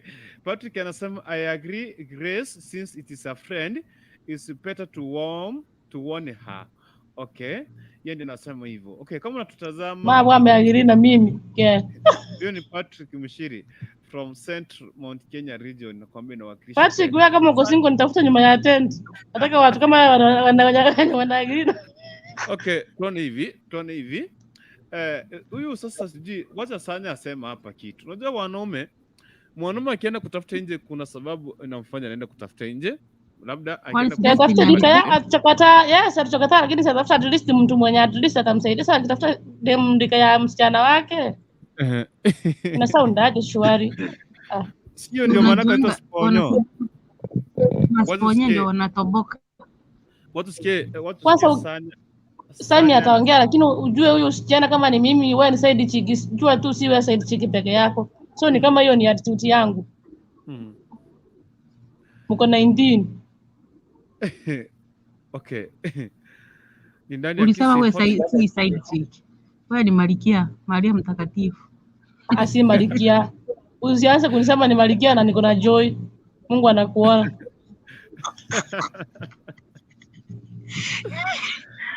Okay. Wacha Sanya asema hapa. Sanya upate wewe kijana wako na 18 years anafaa kujenga kwake, na baada ya shanza kuja kukuambia no ile msichana sijui nini whatever, achana nayo. So utasikiza story, mtamwambia kijana shughulika na maisha yako na mimi shughulika maisha yangu. Haya, sasa unajua nikisema kama mimi first of all I'm a firm believer of marriage. Na ninaamini kuwa yale ambayo nitafanya kwa njia moja ama nyingine nitapata matokeo sawa. Yes. Kwanza kabisa siwezi kubali kufika hapo mpaka kijana yangu akuje kuniambia maneno kama hayo kwanza. Sasa tuseme ishafikia hapo. Unajua shida yetu tuko nayo hapa ni moja. Sidhani kama shida ingekuwa kubwa sana kama huyu baba yao kijana angekuwa anafanya yale majukumu yanafaa kufanya kama baba wa familia. Angekuwa analipa karo, angekuwa anatuma zile pesa zinazohitajika na kusaidia familia yake. So shida yetu tuko nayo hapa ni huyu baba, pesa zenye anakuanga nazo zinaenda kwa huyu kijana mdogo. Sasa mimi nadhani ningekubali kama ningekuwa nafanya mambo yangu kama baba mzazi. alafu sasa kijana wangu ndio akuje kuniambia hivyo tena, nadhani hapo ndio kungekuwa na shida. Lakini sasa hapa nitakubali juu kuna yale mambo ambayo siyafanyi kama baba. Ndio maana kijana amekuja kujitokeza, amesema ananiambia zile pesa zenye mimi nakuomba zinakosa, kumbe kuna mali zinaenda. Yes. Yeah, sasa sidhani kama baba angekuwa anawajibika kama hii mambo yote ingefikia hapa kwanza. Unajua tunaweza sema mambo yote, lakini hii ni tabia mbaya kwanza. Lakini tena unajua kuna wale watu wenye hiyo ni tabia yao, yaani hakuna vile wanaweza zuia kufanya hivyo. Bado anaweza kosa kufanya na huyo rafiki huyo kijana wake, afanye na mwingine kama atafanya. Unajua hakuna kitu kitamzuia hapo. Mimi nadhani sasa kama ningekuwa baba, ningerudi chini nisikize kijana vile anasema. Kama kuna ile shida sana ya huyu msichana mdogo analeta kwa familia yangu, nadhani ningekaa chini kama mtu mkubwa, unajua hii mwanzo ni aibu unaletea familia. Kuna watoto wakubwa tena wanafaa kukuangalia kama model wao, na unawaangusha kwa njia moja ama nyingine. So nadhani mimi ningekubali ni makosa, na ningejirudi nijirekebishe, nifanye mambo yenye nafaa kufanya kama baba,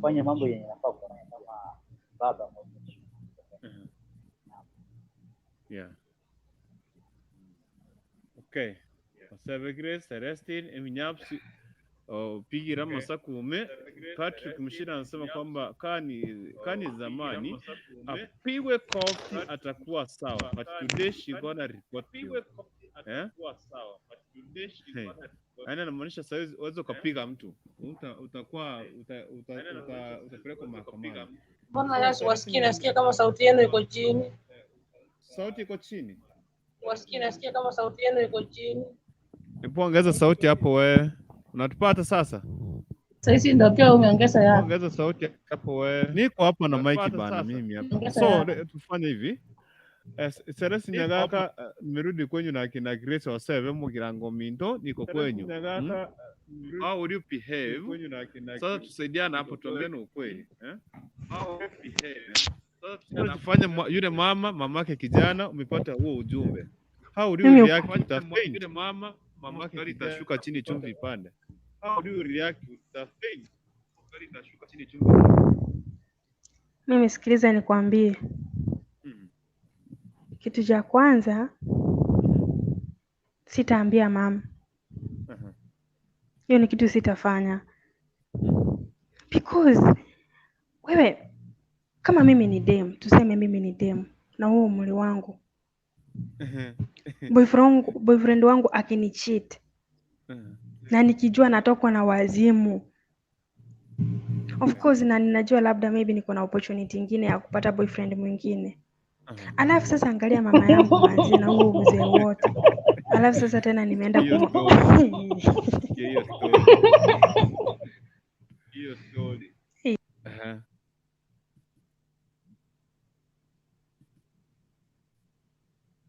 Shikitata kwa ntevi.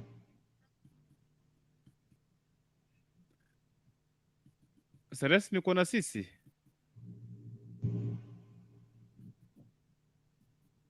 Seresi uko na sisi. Kwa sababu Patrick picha ni yake ama naona ameweka Bahati Kenya kwa profile picture. Utamuuliza. Patrick, is this you? This is Bahati Kenya holding his baby. Even Bahati. Okay, sijui kama Seresi anatupata. Anyway, karibu sana mtazamaji wa Kisi Hot TV. Hapa tunasaidia kijana anasema kwamba kuna demu rafiki ambaye amekuwa ni rafikie, wameshare a lot of things, secrets. Sasa demu amemwambia njoo nipeleke tafadhali niende kuona Sponyo nifanyie shopping. Sikufika pale pa shopping, after demu amefanywa shopping kumaliza kutoka, amepata yule sponyo ni papake. Ndiye anauliza, ambie papake ama ambie mamake, babangu dad akona demu, akona kademu kingine side chick pale Nairobi.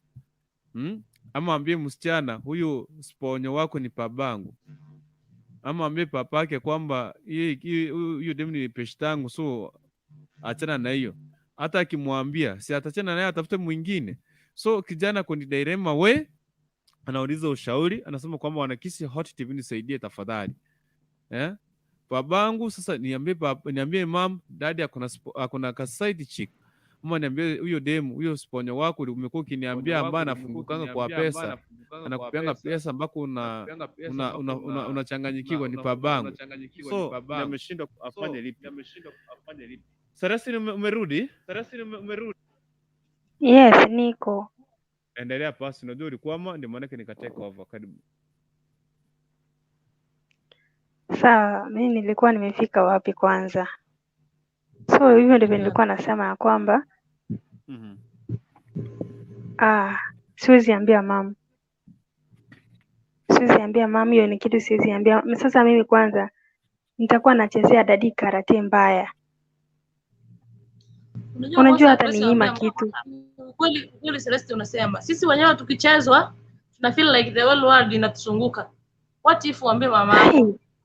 Haki, niambie wewe yule mzee hivyo na venya agwetuke kiromo gakoli. Alafu ende manze. Alafu sasa yeye depression itamuua sababu ajui anaenda kuambia nani. Unajua kuna ule umri unafikanga mpaka unashindwa kwenda kuambia hata marafiki zako. Unajua maybe your mama hata kuna marafiki wa mama wakubwa wametunza ndoa zao. Unaona? Unajua wewe kama demu unaweza ambia best yako like aki. Unajua niko depressed kwa sababu chali yangu alinicheat. Lakini sasa mama yako ataenda kuambia mwanamke mwingine aje. Sasa kwenda kumwambia tena wataanza kumcheka. Unaona? Kama mimi yangu mama yangu sasa nimwambie hivyo Mungu mwacha na aturi die njoki. Yani nagote binaki mama minonguru siali cyanga nyombali ngurwana esegi ngubwata nere arafu tato minonye karo mube mburango babe kalenjera agote ya no muisyogo karibu wana wacha hivyo unaona it was 2010 sijui nilikuwa class 6 nilikuwa wapi 2010 sijui nilikuwa wapi. So my dad alikuwa na awatepa na ilikuwa ni Christmas. Unajua ofisi ya bani watamara hawa tunafanya hapo ndani. So kuna yule mmoja mwenye alikuwa anatupenda sana, kwanza kama sisi watoto alikuwa anatupenda sana. Hata huyu hata kama aache baba kujitu kwa sister yetu hapa nyumbani, azini kwetu na kwenda kwa baba huko mbali tu, ni nyumbani kwetu, alafu tena mketwe stage. So kumbe huyu dem, unaona kwanza mademu wanafanya nini, wanafanya kazi pamoja, pia wanakuanga na wifu wenyewe kwa wenyewe, unaona. So mmoja akakuta akaambia mama, hata kama huyu Kerubu anawapenda hivyo, bachana anakucheza na mzee wako. Unajua mama ni mtu mwingine mwerevu sana. Hawezi aenda tu hivyo kama anaenda tu hivyo. Alifanya uchunguzi akapata kila kitu iko sawa. Sasa akanyamaza. Na it happened kwenye dadi walikuwa wanafaa kuchukua tingo bado kwa wachiombe. Wacha nikwambie wako shamba alafu walikuwa waende kulala huko. Nilikwambia hata yani matombrari tu kipata yana asiba kwa wachiombe gochi. Tuma walingocha tu vizuri akanyamaza tu vizuri. Akina dadi wakachukua ng'ombe kwenye walikuwa wanachukua sawa, ikafika saa 3 usiku. Mama akasoka tu vizuri na bradangu mkubwa wakaenda mpaka kwa baba. Sio leo tu kama kawaida wakamchanganya Kerubu funguo tupea tushike kama hatuko na unga, aki ndo tumeshtuka funguo kama kuna unga tusaidie tu tuende kupika. Msichana akafungua kama kawaida na wasalimia. Hata sasa kuambia what ilikuwa next. Tuambie. Sasa kama umefikia njiani ulikuwa unasikia nilikuwa nasema nini? Unajua kichapa alipata. Unajua kichapa alipata. Na hapo si ati unaweza piga nduru mtu akuja kusaidia juu fanya waliingia pia walilock, walifunga mlango. Waliingia tu hivi wakacross. So wakafunga hiyo mlango sasa. Sasa ilikuwa ni yeye na hawa maadui wangapi? Juu na simba wangapi? Naelewa. Demu alitoka akaenda alifanya spia alipelekwa usiku. Hapo. I know. Huyo demu alifanya supi, alipeleka kwangu au si alitoka usi akaenda kwenye anaenda kwa supi. Nakwambia mama wengine ndio waambia ati baba anakuja na demu mwingine, waambie mama mwingine. Usicheze.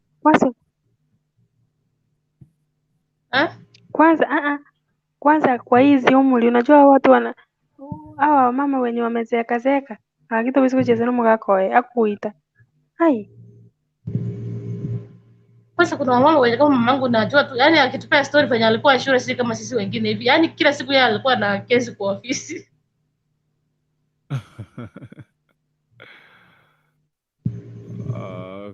Okay. Sasa kama yeye nimwambie hivi si baba tutaamka kesho tupate kama baba mwenyewe amekufa kwa bed. Ushilo nini ilimkula usiku?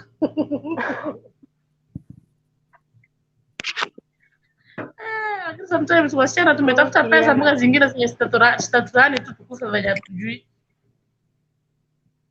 Mbona unajua came to realize that's why ukiona Wakenya wengi wamearika kwa Nigeria wanasema kwamba Nigerian men they have money. Kwa maana watu wengi wametorokea kwa Nigeria wanaoleka huko. Mbona wanawake wa Kenya ni ukweli mnapenda pesa? Tusitoke kwa mchada wengine. Nimeuliza tu. Tunapenda pesa lakini pia tunatafuta apps. Celestine, umeenda wapi kuja hapo unisaidie? Sisi ulikuwa mjengo toka asubuhi. Of course hata wewe unapenda pesa. Hakuna mtu mwenye hapendi pesa kwa hii dunia. Pesa tunapenda na tunatafuta. Kama mimi napenda na natafuta. Sitapenda saa kwako, napenda saa kwangu, saa Mwarabu wangu hapa Muhamudi. Hai Grace. Grace. Nauliza nani hapendi pesa? Ngiki huyu yako kama. Hiyo ndio pia mimi nimeuliza. Kurukundu sasa kwa studio nataka kutengeneza pesa. Hakuna even the Bible says. Sanya alikuwa mchengo kutoka mwani. Hakuna mtu hapendi pesa. Sikiliza. Sasa mbona mmeenda Siponyo? Of course kila mtu anapenda pesa. Mbona sisi hatutafutangi wanawake ambao wako na pesa, wako Masiponyo? Sema wewe mbona unatafuta? Kuna maficha yana wanatafuta Masiponyo mama wakubwa wenye wako na pesa. Sema mbona mimi sitafuti? Useme mbona sisi? Ni venye hujapata wa kukuweka. Kwanza ni venye utanipata. Wakukupeleka lunch. Ukipata akikuchanganya mara mbili utasahau hata jina lako. For serious note, unaona Kundu si ati hakuna ati mavijana mpendi wanawake wa Kongo wanampea pesa. Mavijana yani hujawai sikia hizo makesi za kijana ni kadogo na mwanamke likubwa. Why? Tuulize mbona? Ameona nini kwa mwanamke mkubwa kuona kwangu hapa Grace? Pesa. So hii kitu ni vice versa. Kuna wasichana Siponyo. Wacha hivyo. Mimi wacha hivyo, kuna kwenye nilikuwa ninaishi nilikuwa najionea vituko kwa sababu huyo mama ni mama mkubwa, enyewe akona doo. Enyewe pesa alikuwa nazo, ni mtu alikuwa mpaka na maduka, magari. So the guy tulikuwa tunatoshana na yeye. Tulikuwa tumetoka shule the same year, unaona. But sasa alikuwa amewekwa na mama mwenye, unaona, mtoto wako wa mwisho tunatoshana na yeye. Hata alikuwa university, hata mimi bado sikuwa nimeingia university. So naka kijana kakona 19 years, 20 years, kalikuwa na 19 years. So mpaka nilikuwa najiuliza 19 years na amekuja amemshika mkono, na ukiangalia kimama kienyewe I was like, oh my God, sasa nani atafungua kijana macho aone? So kuna wenye wanawekwa, hata vijana wanawekwa. So wewe omba Mungu hujaipatana naye. Hujaipatana, lakini kunao wanawekwa vizuri. Nifanya atakuwa si. Na sasa usiwahi. Na sasa ngoja. Sikiliza. Na sasa hao watu na usikubali kuwekwa na mwanamke, by the way. Nitasanya hapa. Na usiwahi kubali kuwekwa na mwanamke, maana hutatoka, sababu wewe mwanamume unajua wanaume ndio wana hustle. Alafu sasa bills zako unalipiwa zote. Imagine sasa wewe umelipiwa kila kitu, unalipiwa trips, unalipiwa kila kitu, unapewa bure, pesa unapewa bure, wewe utoki. Alafu tumeanza kusahau Biblia yenyewe inasema man must provide. Sasa mmeanza hapa kutugeukia a woman must. Kwa hata hivyo. Acha hivyo waje. Space imekuwa tu hustle wote mwanamke na mwanamume. Tuache kwa mesa itatosha. Na Biblia inasema man must provide. Akusema mwanamke tu provide. Sisi tulilaniwa tupate watoto kwa uchungu. Wewe mwanamume fanya kazi utoe jasho tukule. Lakini nowadays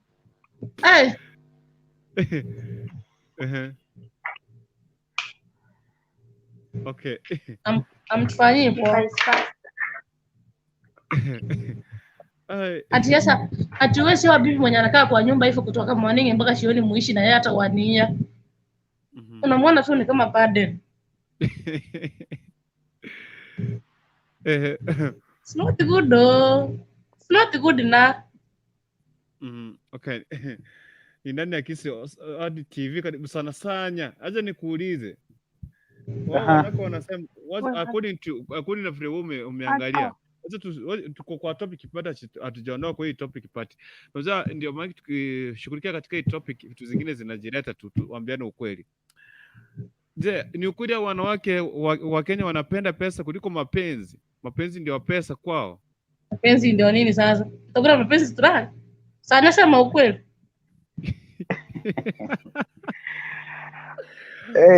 Lakini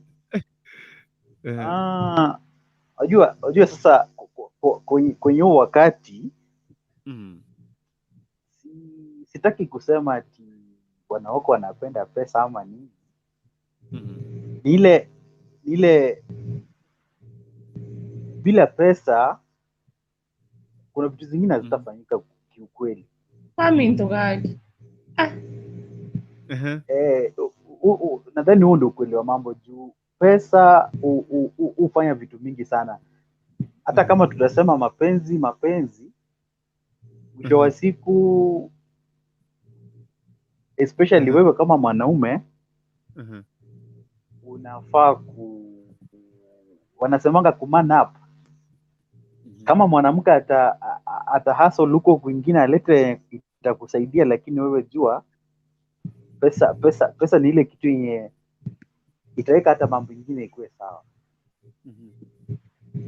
Kwanza hata watu ngekula mapenzi kwa Kenya saa hii. Sasa resti singekula mapenzi basi tungekuwa Kenya saa hii. Wanasemanga aje? Eti fuata pesa, mapenzi tutatafuta. Mapenzi itapita. Kwanza si hadi mtatafuta itajireta. Sasa tuingie katika side nyingine kwa mchadara. Tuingie kwa mchadara. Unaweza tunaangalia both side. Unapata lakini tukubaliane, lakini tusitoke kwa topic kama tuchapata chip, tukubaliane ni hivi. Pesa kwanza, mapenzi ijirete. Kwanza mapenzi ni safari. Kama una fare kupumzika.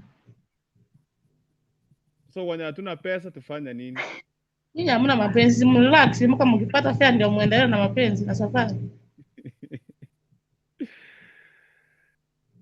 Okay. Lakini we are not joking. Kuntu pia wewe kuna kitu tunafaa kufikiria. Unajua hatuwezi lie ati of course unaona watu wengi kusema ati mapenzi si nyumba za kifahari, mapenzi si gari za kifahari, sijui mapenzi sijui ni nini, ati mapenzi ni kupendana. Unaona watu wengi wanasema hivyo. Ni wale watu wako na vitu mpaka zingine wanashindwa wawekelea wapi. Ni wale watu wako na everything.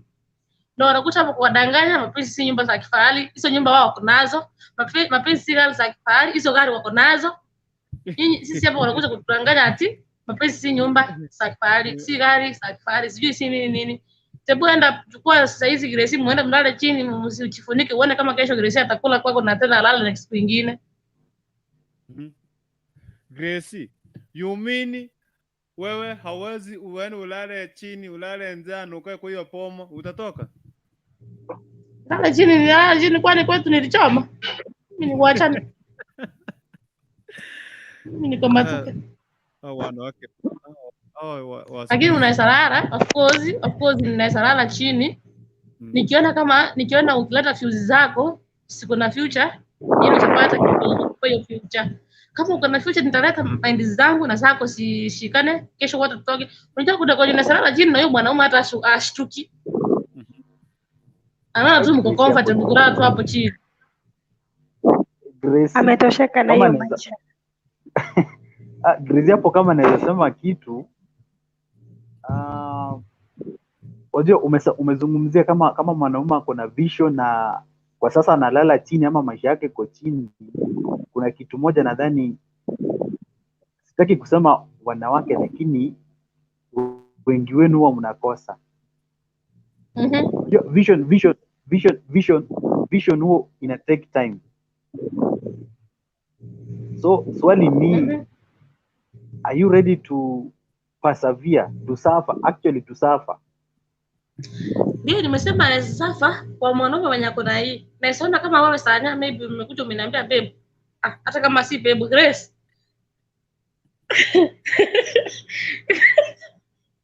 Grace. Aki, leo niko hivi. Lakini kumeenda hivi na hivi na hivi. As the time goes by, maybe Mungu atatubariki. Au unaniambia nikuje kwako nilala chini, kesho ukuje kama umelewa? Au kumbuki jana tuliongea nini? Alafu niambie niendelea ati hiyo vision itataki time ukiendelea kulewa, niambie niendelea ati hiyo vision itataki time. Mimi sijasema vision mtu alewa ama afanye mambo yenye hayafai. Unanielewa? Nasema kama okay, tuseme kama mimi kwa mfano sasa hivi ndio naanza, si ndio? Na nimefanikiwa kupata mpenzi mwenye amenikubali vile niko kwa sasa, ananielewa, anaona yale malengo yenye niko nayo kwa maisha, lakini unajua it is not going to happen overnight. Lakini ni kama hujanisikiza vizuri wewe Sanya. Mimi nimesema mwanamke mzuri kama tuseme kama mwanamke mzuri kama Celestine atakusaidia ndio ufikie malengo yako, iwapo pia wewe mwenyewe utajitambua. Sawa? Hata huyo Guardian Angel amesema aje? Kuna hii wimbo ya Guardian Angel amesema ameimba aje? Kama mwenyewe utajitambua. Unajua? Ulivyo leo. Unajua? Hiyo ni ya leo. Wenda kesho hiyo rada ibadilike. Matatizo unayo.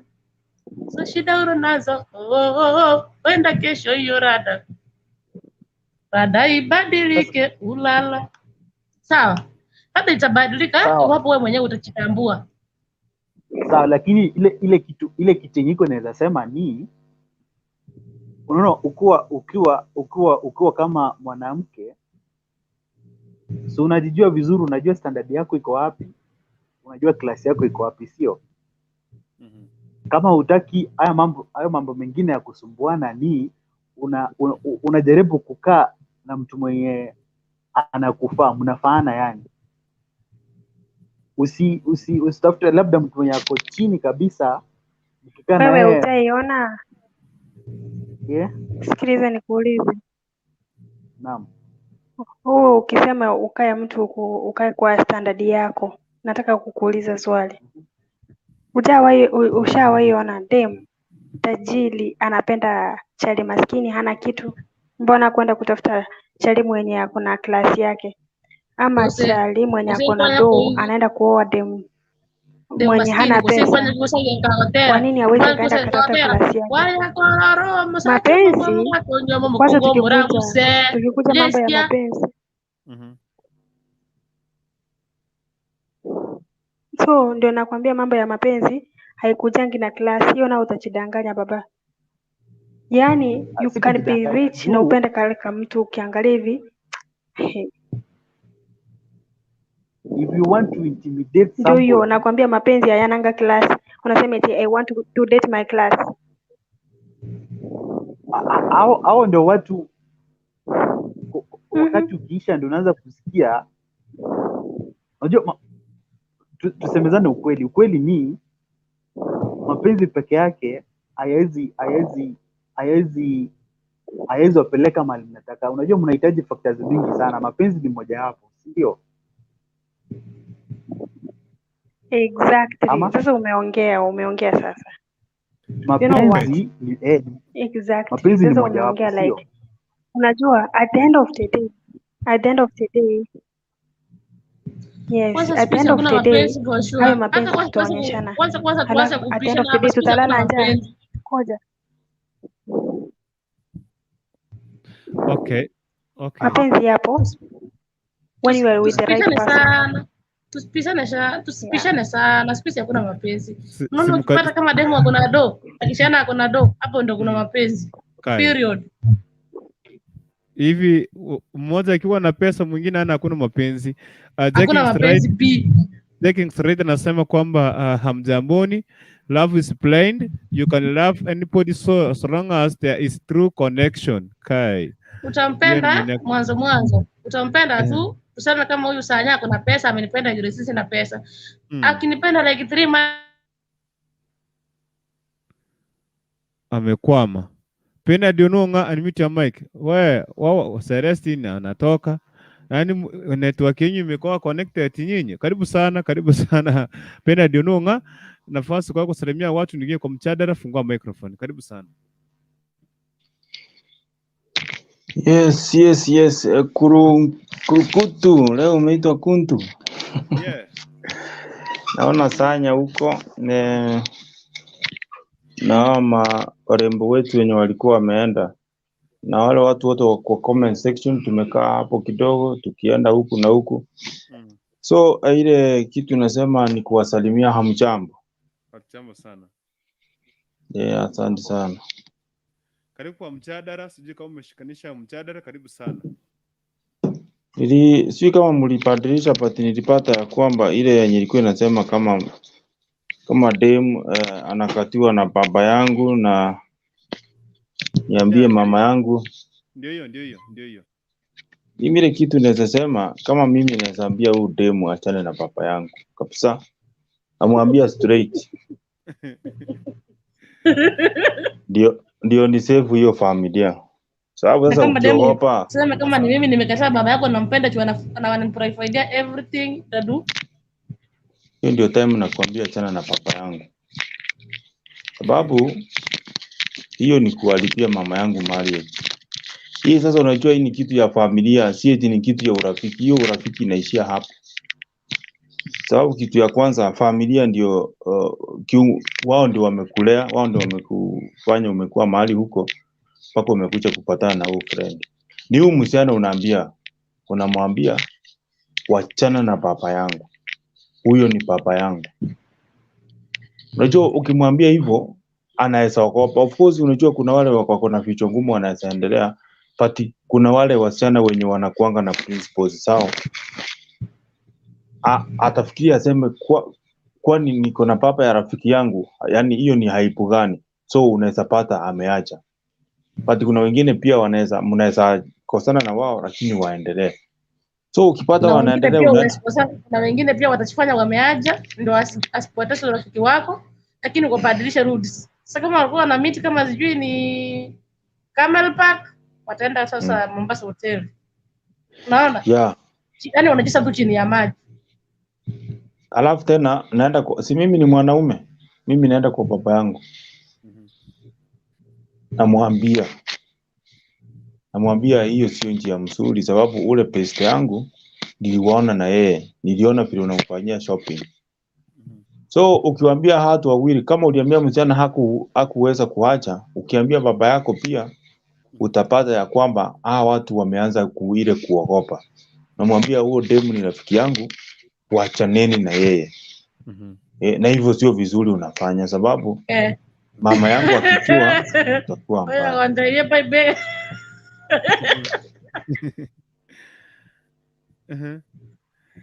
Yes. This is the presence of true love. Let the Bible guide you grace. Tunapotea juu ya kutojua. Yes, tuendelee Bernard. Yeah. Sasa kwa hiyo kuokoa hiyo familia ni kusimama kama mwanaume na uambie watu wawili ukweli, lakini usiambie mama yako. Mama unamweka kando ili ushughulike na hao watu wawili kwanza wenye umejua ya kwamba wana date ama wako na uhusiano. kitu kingine ya hii nimepata mkiongelelea mambo ya mapenzi. Sijui niseme tumefika mahali hakuna mapenzi. Unajua kitambo hata jina babe siku hizi sijui inaionanga kwa hizi mamovie ama zile clips zenye tunafanya. Sana sana ndio naongeanga babe. Ama kwa wale watu wenye kuna do. Ama hizi video tunafanyanga hizi skits, hata ukiangalia zangu mingi mi babe naongea, lakini kwa nyumba sijawahi ongea babe. Na ni ngumu sana upate nikisema babe. Sababu mimi najua tu yani ya kwamba unajua hii mapenzi ilikuwa moto wakati ile enzi kitambo. Siku hizi mademu wetu wanatukombea, machali zetu ama mabwana zetu wanatukombea. Akona huyu anakukombea na yeye unapata anajua huyu ni nani. Alafu kama ni mwanaume pia anakombea demu fulani sura. Wewe umeseesha huyu, sasa unaona ule wa nje ni mrembo kuliko mwenye umeseesha. Think half houses and cars are in tears. Proverbs says it is better a rich portion than much in wars and chaos. Right. Sasa kitu kingine nilikuwa nasema mapenzi tuachie wazungu. Ani for me nispendwe, Niambie hapo. Hapana, yani kuna ile hiyo mapenzi ya kusema ile ya ndani tunapendwa sana. Watu ndio wanapendana. Unaweza pata wameenda kwa club, wanakunywa pombe wawili. Wanamaliza kwa hiyo pombe wanaenda kwa nyumba yani wanaitana majina mazuri. Lakini wewe sasa toka nje kama ni out. Hata huu mzungu akiwa nje anaweza enda tena dance na mtu mwingine. Bibi yake ashughuliki. Sababu anajua obvious. Yeye ndiye anapendwa. We ona hata kama mwanaume amesimama kwa njia anaulizia tu mtu kitu. Wacha anaulizia umeenda kwa njia, umeenda kufanya nini kwa njia? Kuja Facebook ya kila mtu aenda comment kwa mtu, hata amtumie tu emoji sarafu. Hai. Hata kamonji. Hata kamonji kama macho. Yani hata ka emoji kama macho ya rafu. Nitakuja hapo nenda kama for example wewe ni bwanangu, kama wewe ni boyfriend wangu umecomment kwa demo mwingine ati sijui umemtumia emoji sarafu. Nitakuja nikwambie rafu, kuja huko nikwambie ndio ya pia wewe ni wangu. Unaanza kutupa maneno huko. My dear ndio hapo umemwambia ukweli. Mnaanza kuambiana pale, sasa mnaanza discussion yenu sasa pale. Ndio umdistract kutoka kwa huo demo. Lakini mapenzi ya Facebook na Twitter ni ya ukweli. Kwa wale watu wenye wanakutana kwa Facebook, hiyo mapenzi saa zingine mimi nasemanga ni ya ukweli. Sababu pale kwa Facebook mnatumiana vitu mzuri nini au unaamka asubuhi unamsalimia babe, uliamka aje nini, wakati mtawana inakuwa more worse. Ule mtu mwenye alikuwa anaona Facebook vile mlikuwa mnapendana ndiye anakuja hapo nje anasina hawa ni wale kweli. So they are pretenders. Kama Patrick anakuwa hapa motivational speaker, Patrick of course inaona motivate sana, lakini kuna vitu vingine mazasi waki. Nyinyi wanaume pia ni watu wengine sana vichwa maji. Uwezi niweke kwa nyumba yako nikae 1 week kama siendi kazi atunanilisha tu mimi nakaa niamke nioshe manyumba nioshe manguo nifanye nini? Utasikia kazi yako tu nilikula na kuoga na kwenda kwa choo tu kwa hii nyumba. Hakuna kitu kinanisaidia. Baadhi yani si ati sisi wabaya. Kwenye Kenya ya leo kwenye uchumi umetufikisha ndio inafanya hata mapenzi ipotee kabisa, kwenye uchumi umetufikisha. Na hiyo Kenya yetu. We Gracie. Kitu ya kwanza na hate kuwa housewife. I like kuwa kufanya kazi, kujishughulisha at least. Unajua inakuanga poa, like at least mnasaidiana. Si tazama nipaki pale naosha manguo, ndio unajua hiyo ni responsibility. Lakini at least si eti nikae pale siwezi tafuta kila kitu nililala on in. And those sons of Pharaoh nowadays hawapendi aombe from kibiriti, umuombe chumvi, umuombe sukuma, umuombe sijui nini. Siku nyingine atakupa majibu yenye utaenda utafuta kwa kamusi dictionary utapata. Sio ndio kazi yake. mpaka kiberiti uombe mzee Bernard Ununga. Tena pipi yako akuja kwamba mpaka kiberiti akwambie Bernard. Sasa kama sina hata waisi shwari. Sasa sio maana nyinyi sana sio farao. Kiana niombanga. Sasa unajua ananiombanga. It is true. Si bibi ananiombanga kiberiti. Okay, inakwanga hivi. Sikiliza nikwambie. Sasa kama bibi yako ako kwa nyumba umemfanya housewife haendi kazi. Yaani yeye kazi yako tu ni kukuoshea manguo, ni kupika, kulea watoto. Atatoa pesa wapi? Una-expect atoe wapi? Hawezi pata pesa, lakini mchache wakati anaenda kazi. At least mnasaidiana.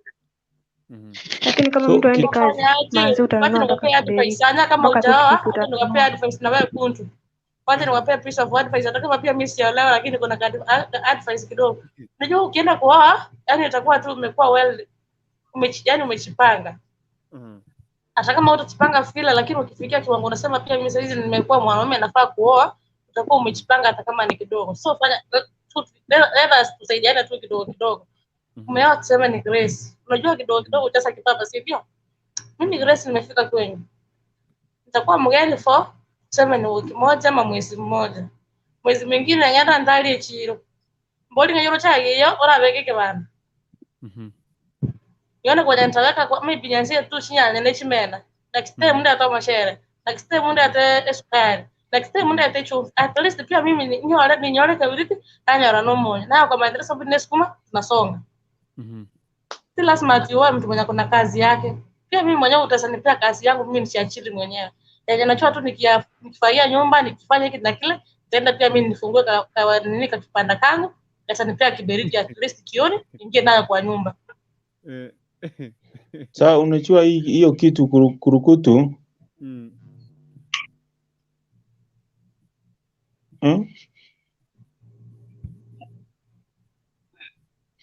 Nisome hii Kisungu ni ngumu. Amesema woi Bernard, have you never been loved even by a mom? Love is real and still alive if God exists. Please seek true love. It is there. Seek true love. It is there. Okay. So nimekusikia Patrick. So ile kitu nilikuwa nasema ya kwamba tunaongelelea kulingana na place mahali kwamba na mahali unakuanga. Kwetu ni naitwa Keberesi. Kuna familia zingine ziko mbali sana na market ama mahali tumesema ni soko. But kuna ukulima, watu wanalima, mtu anapanda mboga, anauzia pale kwa shamba. Watu wanakuja na magunia, wanafanya nini, wananunua. Hiyo ni kulingana na uchago vile nimesema hivyo. Lakini ukiwa town pia kuna ile njia mwanamke peke yake anajitolea kusema ninataka kufanya kitu fulani. For example, si wanaume wengi wako na kazi hiyo yenye mtu unasema unatoka kazi. Wanaume wengi wako pia na biashara yenye wanasaidiana na mabibi zao. Pengine wako na duka. Hiyo duka wanasaidiana. Bibi anakuja huko sometimes, bibi wanayaka anatoka, bibi wanayaka anatoka.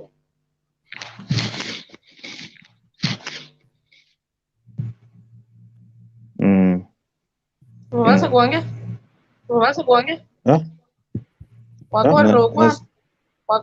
Bana, unasikia anaongea mara tatu. To mute mic zetu,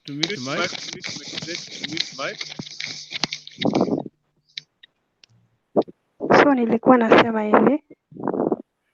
Like unajua Bernard amalize kwanza ndio ukuje kwako. Bernard maliza alafu ndio Sera wasungumze. Yes, yani nilikuwa namaanisha ya kwamba tuongee yani mambo ya biashara na kazi, tuongee kulingana na mahali huko. Kuna wengine wamebarikiwa. Unamaliza shule hivi na unapata kazi ama unaanza kupata pesa yako. Na kuna wengine pia wanakaa miaka mingi sana, hata kama wako nyumbani, uko single, unakosa kazi. Wengine unapata kabisa. Kama Kenya sasa hivi ukikuja, huwezi kunidanganya, kuna msichana kutoka nyumbani wengi hawananga kazi. Labda hizi kazi za nje nini hizi za kujifungulia, kama ujifungulie kama unaanza kuuza mboga, but kupata kazi nowadays hiyo ni changamoto kali sana. Alafu kitu kingine wale watu wenye wameenda nje tusiache yani vile tuko tusione wengine pia wenye wako pale wako hivyo the same like hiyo mind yetu mahali tumefika. The way unafikiria kule mtu wako nyumbani afikiriangi hivyo, ama ule mtu wako town kama sasa hivi wengi wenye tunakaa nao Nairobi na hata Kisii town ni wachache sana wamefunguka wenye wanasema tuende tufanye biashara. Wengi wanakaa na wazazi wao, ako na miaka mingi hata amefika 30 years, yeye ni mwana youth, wanakaa na mama yao sababu hana otherwise. But wewe ulipata Mungu akakufungulia njia ukaenda mahali fulani, sahi una earn kitu, unapata pesa yenye inaweza saidia hata wazazi wako hata brother zako. We are not the same. Kama mimi sahi sina kazi for example, kuna mtu wako mahali fulani ako na kazi, kuna mtu pengine ako na kazi anafanya kwa industry fulani. Hawa watu wawili huwezi kuwakombea. Kuna mtu anafanya biashara na huwezi kumtoa kwa biashara. Kuna mwanaume alijitolea ni kufanya biashara na amefanya maendeleo kupitia kwa hiyo biashara. Ameshinda hata ule mtu mwenye ameandikwa kwa industry mahali fulani anafanya kazi. Amemshinda. Hata mkienda nyumbani mkikombea unapata yani ulikuwa kwa kampuni ukifikiria ule wa nyumbani anateseka mwenye anafanya biashara, but ukirudi nyumbani unapata ule mwenye alikuwa nyumbani amefanya maendeleo kukuliko wewe. Pengine hata uchachenga, hauna ng'ombe, yeye unapata akona ng'ombe na watoto wake wanakula maziwa. So ile kitu nilikuwa nasema mwanamke jipeleke kwa mwanaume kulingana na vile mwanaume wako anataka. Kuna mwanaume mwenye anaweza kupenda aseme yeye anakutafutia kazi, wewe unafanya kazi. Na kuna mwanaume anaweza sema mimi naweza kukulisha, kaa hapa ufanye nini? Ufanye kazi ya nyumba, ama hata naweza kukuachilia mtu wa kufanyia kazi, mimi sitaki ufanye kazi. Unaona? So it depends na mahali umeenda. So unaweza toka hapa saa hii Grace, ufike nyumbani ushindwe kulima na shamba ni kubwa, so unapata bwana yako peke yake ndiye anaenda kwa shamba, wewe uko pale nyumbani unamtengenezea uchi unampelekea kwa shamba. Ile kitu unaweza fanya ni kuiyaye vitu vike asingi tulikue nyara uchiwezi. So it depends with you na vile mwanaume wako anatakana kuwa. Sababu kuna story naweza kukuambia, nilienda mahali nilikuwa nafanya watchman mchana. My aunt aliletwa na mwanaume mwingine kwa hiyo restaurant, wakakula pizza, wakakula vizuri, na walitoka kwa Range Rover alimtoa, sababu anafanya kwa ofisi moja hii banki cooperative, wanafanya hapo moja. Amemtoa pale amemleta huko. So siku ya kwanza wakakuja, siku ya pili na wanaagi, mtu anakuja anamuaga. You see? Wanaagi wanakisiana huko kando, halafu wanaingia gari moja wanaenda. So one day mimi nikaona hiyo kitu imeniuma sana. Nikaenda sasa ile nilikuwa nasimama, yani nilikuwa nasimama mbali, hawakuwa wananiona. Sasa nikaenda nikasimama kwa table mahali wamenini. Huyu mama wakati aligeuka hivi akaniona, aliaipika. Aliniita kando akaniambia, alinipea 3000 akaniambia, "Peni wacha hii kitu ishia hapa." You see? So ni kwa nini nimeleta hiyo story? Hawa unaweza kuwa na bibi mzuri na watu walikuwa wanapendana kweli kweli. Yani bibi hata umfanya unaweza mpeleka kazi na hiyo kazi sasa ndio hasikupende maisha yako, aanze kukukombea na wale watu wenye anaona pale mahali ameachiliwa hiyo kazi. So unapata wengine wanatoka kwa ndoa, wengine wanaanza madharau. So unaona mwanaume inizidi ya kupeleka bibi yako pale, kama mimi sasa vile niliona hivyo, unajua hiyo kitu iko hapa mpaka saa hii. So kuna ile njia yenye mimi nikipeleka bani bibi yangu akienda kazi kama hiyo, kuna ile kitu sikuangi comfortable na kwamba inaweza kuwa ni hivyo. You see? So wacha bwana yako akupange. Ukipata bwana yako mzuri, wacha tu akupange. Ama wewe leta hiyo hiyo advice kwamba umwambie mimi nataka kufanya hii na hii. So unaona aje? Si eti umforce, mimi nataka kufanya hii. Kama utaki kunifungulia hiyo duka, mimi naweza ongea na wazazi wangu wanifungulie, unaona? So ameanza kuruka hizo mipaka. So hiyo ndio nilikuwa nao, labda mwingine achangie. Okay, thank you. Kevo Onchiri karibu sana. Kevo Onchiri karibu sana. Celestine ulikuwa unazungumza nitakuja kwako. Wacha niete Kevo Onchiri hapa kwanza. Kevo Onchiri, mambo? Salama vipi? Poa sana. Ushindaje na hali huko bwana? Salama hapa. Kwema kabisa, karibu sana. Tunashukuru bwana. Karibu sana kwa mjadala wa siku ya Mjadala leo. vipi?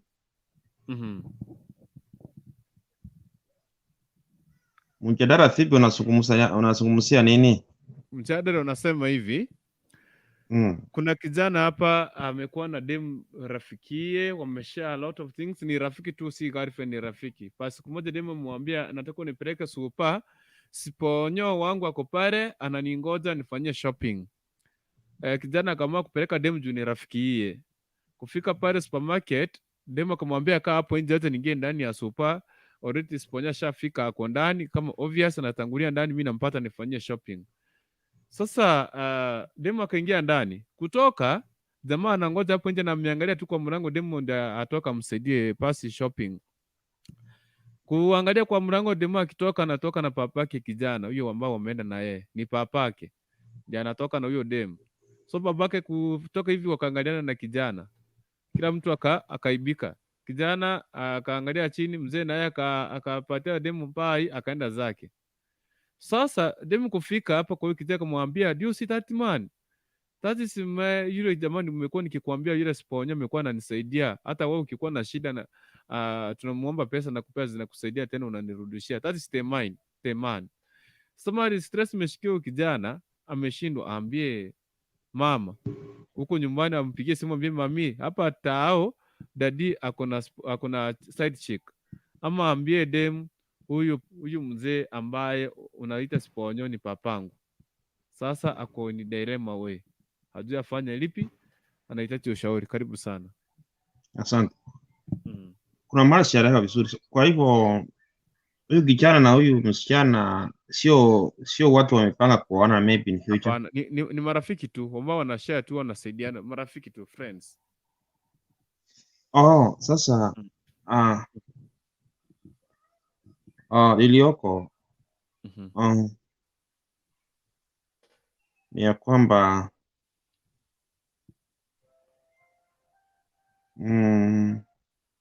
kumeharibika hapo, stili kumeharibika. Hakuna kusaidia hapo. Iliyoko ni kijana akitenge na huyo dada. Kwa sababu definitely hiyo ni mamake mdogo. Naelewa? Yes. Ameshamwagika. Hakuna lingine. Na kijana hawezi enda kuambia mamake, labda atafute wazee waende washauri papa yake. Hao wazee atawaambia kile vile kuko na waambia kwamba mimi sitaki tukosana babangu na sitaki tukosane na mamangu. Iliyoko tafuta mbinu, mwambie papa ya kwamba yule msichana wanakimbia na yeye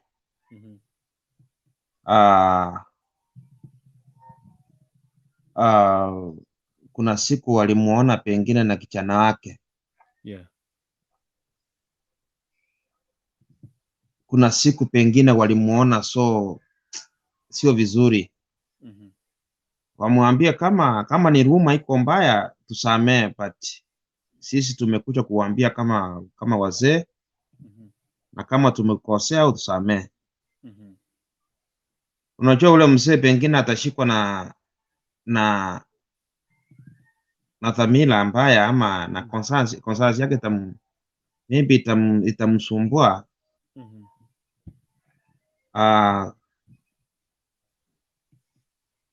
Achana na yule msichana, na pengine hapo kuna danger, kwa sababu unajua sasa msichana kama amejua hapo ndio nawe kiage nahitaji kiage naitwa naitwaje Kiswahili? Yaani kama msichana anajua hapa ndio anachuma machani chai, itakuwa vigumu kumwachilia ule mzee. So la kwanza kijana aachane na yule mzee na ule kijana na ule msichana totally, kwa sababu ameshagundua wanaenda papake. Na ni sasa, unajua sisi tunasema ni mamake mdogo, kwa sababu kama ni papaka amemtumia, sio ni mamake mdogo. So achana naye kabisa, asahau kabisa na huyo msichana. Na pili, atafute wasee waende waongeleze yule baba, waambie kwamba ule msichana ulionekana siku fulani, nasemekana ya kwamba hata kijana yako kuna siku alionekana na yeye. Akiwa mtu wa hekima ataachana. Ndio maoni yangu, nashukuru. Asante sana. Maoni mazuri hayo bana. Kuna yenye hapa mimi hata si kwa yenye nimesema hapa, hata hakuna hatujasema hapa. Huyu ni kama mamake mdogo. Ni kama mamake mdogo, aachane na yeye. Ajane kutembea na yeye, amekuwa mamake mdogo. Ushauri muhimu sana hapo. Sijui nimewanga tu saa 7:10 ili wakati wa kuweza kupumzika. Wacha tu nicheke kwa Kasanya, labda kuna neno lake la mwisho nikuje na Keva, if there's anybody mwenye kuna neno lake la mwisho, kisha baadaye tutamalizia baadaye. So Sanya, kama kuna neno lako la mwisho, karibu sana.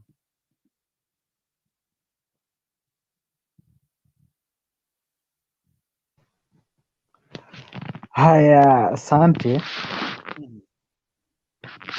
Mimi neno langu ya mwisho ningesema kulingana na huo mjadala wa leo, ni kijana tu aongee na huyo rafiki yake mara moja tu, ambie rafiki yake achane na babake mara moja. Unajua kama mbaya siku zote. Naam, hilo ndo naweza sema la mwisho. Asante. Keva, neno lako la mwisho, na everybody watching, neno lako ya mwisho kama tutamalizia katika topic ya siku ya leo. Karibu sana. Labda niulize Sanya. Naam. Nashukuru kwa neno lako la mwisho. Sasa unasema aambie msichana ya kwamba achana na babake. Alafu kuendaje? Sasa unajua hawa ni marafiki, si huwa wanaongea mambo yao sana kama marafiki. Kijana akishafanya uamuzi wa kumwambia kama rafiki yake, unajua ni kama kumshauri pia. Nadhani kama msichana atakuwa mtu mwenye anaelewa, na hiki si kitu kizuri chenye anafanya, ni ile msichana anajua hapa ni kwenye anachuma vile umesema. Lakini kama ni mtu mwenye atafuata ushauri, nadhani atafanya uamuzi, afanye ambalo linafaa kufanya. Lakini nani mtangazaji? Yes. Kuna mahali pengine utafafanua vizuri. Huyu kijana ni girlfriend au unamaanisha nini? Unajua saa kijana na huyu msichana ni marafiki tu, yani si girlfriend, ni marafiki tu wa kutembeleana, wa kushare tu, rafiki tu. Ni rafiki tu. Yeah.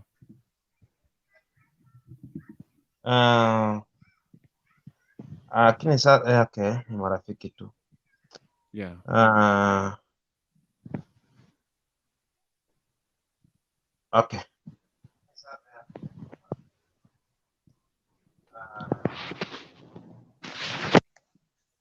Kila ningesema la mwisho nani kaka? Hii mambo utendeka na unakuta ya kwamba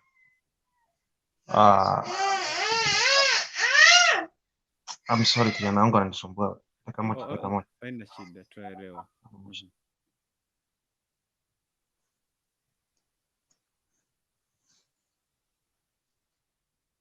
Okay, tukiendelea kungoja akimaliza kidogo tu anarejea.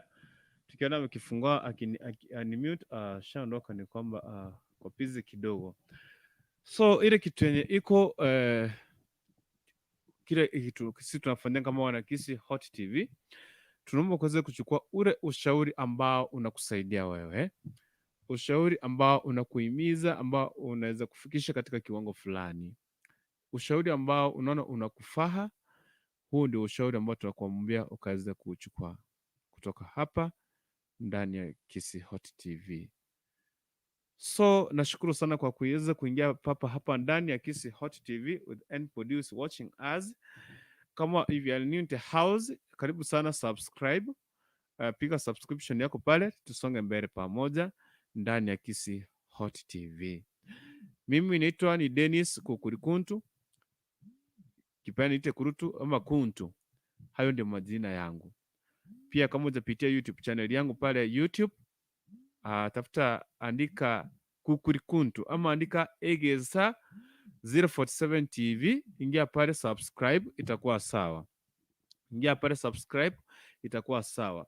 Wakati huu naomba tu, nataka kumalizia nikileta siku ya Sunday tutakuwa na live performance ya hapa ndani worship night. Nataka kuwapatia hapa group ambayo inaendelea kujiandaa kwa sababu hiyo siku, na tutaweza kumaliza baadaye. Wakimaliza nitaomba tukaweza tu kumalizia hapo. Nashukuru sana Sanya.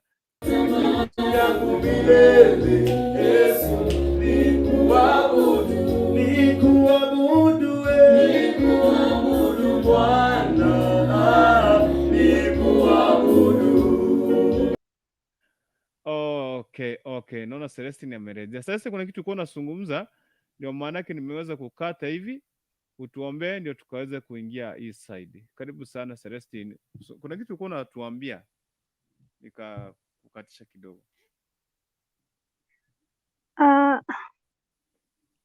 Nilikuwa naongea nini jamani? Wacha nishukuru Mungu kwa wakati. Tumekuwa na wakati mzuri. We have shared a lot. Tumekuwa na mjadala wa kuelimisha na wakati mwingine wa kutufunza mambo mengi. So nataka kushukuru Mungu kwa ajili ya wakati huu. Amekuwa mwaminifu actually. Ametuwezesha mpaka tumefika mwisho. So ningependa pia kuwashukuru wale wote ambao mmejumuika nasi siku ya leo. Mjadala umekuwa mzuri. Hata kama umeingia pale kwa comment, you know, nyinyi ni wa muhimu sana. Like, msichoke kuingia hapa. Msichoke kuchumuika. Usichoke kutoa your views. Usichoke kuchangia. So nawashukuru tu nyote. Mungu wa bless na God bless Kisi Hot na viongozi wote wako huko na ma presenters wote. So let me pray as we call the day off. So let's believe and pray. King of glory, we thank you, we praise your holy name. Thank you, Jesus. Thank you, Lord, for you have been so faithful for us since yesterday till today. King of glory, we have every reason to say you are worthy. You deserve all the glory, you deserve all the praise. All the honor belongs to you, Jehovah God, this morning. We bless your holy name. Thank you, Lord, for you have been with us. You have protected us. You have protected us. You have shown us much love, King of glory. There's no one like you, Jehovah God. As we are going to sleep, I know that some of us are going to sleep now, and some of us are going to work. Jehovah God, bless them, bless the work of their hands. King of glory, protect us by your precious blood in the mighty name of Jesus Christ. We come against every devil, every powers of darkness, every powers of sickness in the mighty name of Jesus Christ. Surround us by your blood, of King of glory. As we will meet tomorrow, King of glory. All honor, all glory shall belong to you. Thank you, Jesus. Thank you, Lord. for your love endures forever. In the mighty name of Jesus Christ, I do pray and believe. Amen. Amen. Amen. Karibu sana kesho sana. Celestine, karibu sana kesho, akina Patrick, akina Jenkins Wright. Mashabiki wote karibu sana siku ya kesho, tutasonga mbele pamoja. Na ndio the grace of our Lord Jesus Christ, Fellowship of Christ and the love of God and the fellowship of the Holy Spirit be with us now and forevermore. Amen. Amen and amen. Shalom kwenu, usiku mwema. Nautakia kila raheri, tupatane tena leo jioni, tupatane tusungumuze mawili matatu. Tutakuwa na Dr. Beg Mohamed, tutamtafuta tuweze kupatia ushauri kuhusu family planning. Bye bye. Yes.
I think it's not so bad.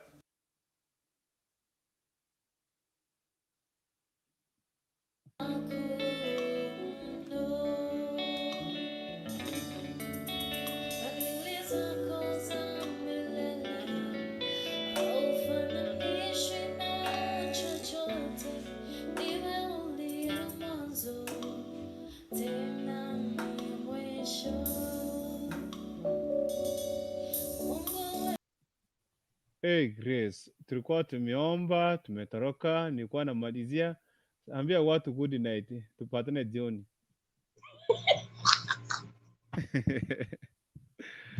Eh?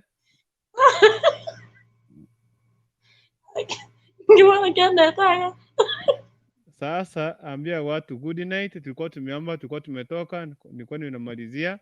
Singi sinakora ke siku ni maga igana ari kukutukuteigo. Tebi abantu ngabono. Utukobya to. Anyway, kila mtu alale kwenye amezoea. Mkuu, good morning. Kwanza ndo chibu akili. Good morning. Lakini acha tu tulale. Pia mimi nilikuwa nimechoka, nilipigiwa simu, nilikuwa naongea na mtu imo. Sasa wacha si pia mimi nilale ndo kesho niamkie mjengo. Kwanza asubuhi si kesho, kwanza leo ni kesho. Yeah. Acha nilale asubuhi niamkie mjengo. Yaani mbale poa, koda wafunike na precious prad yake ile ya sijui ni ya mwana kondo. Wala tu nakuota vizuri. Yes, sorry.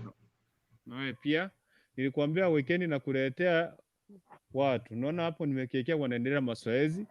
Ndio tupatana au Sunday, jipange Sunday jioni jipange. Sawa? Ndio.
yangu milele.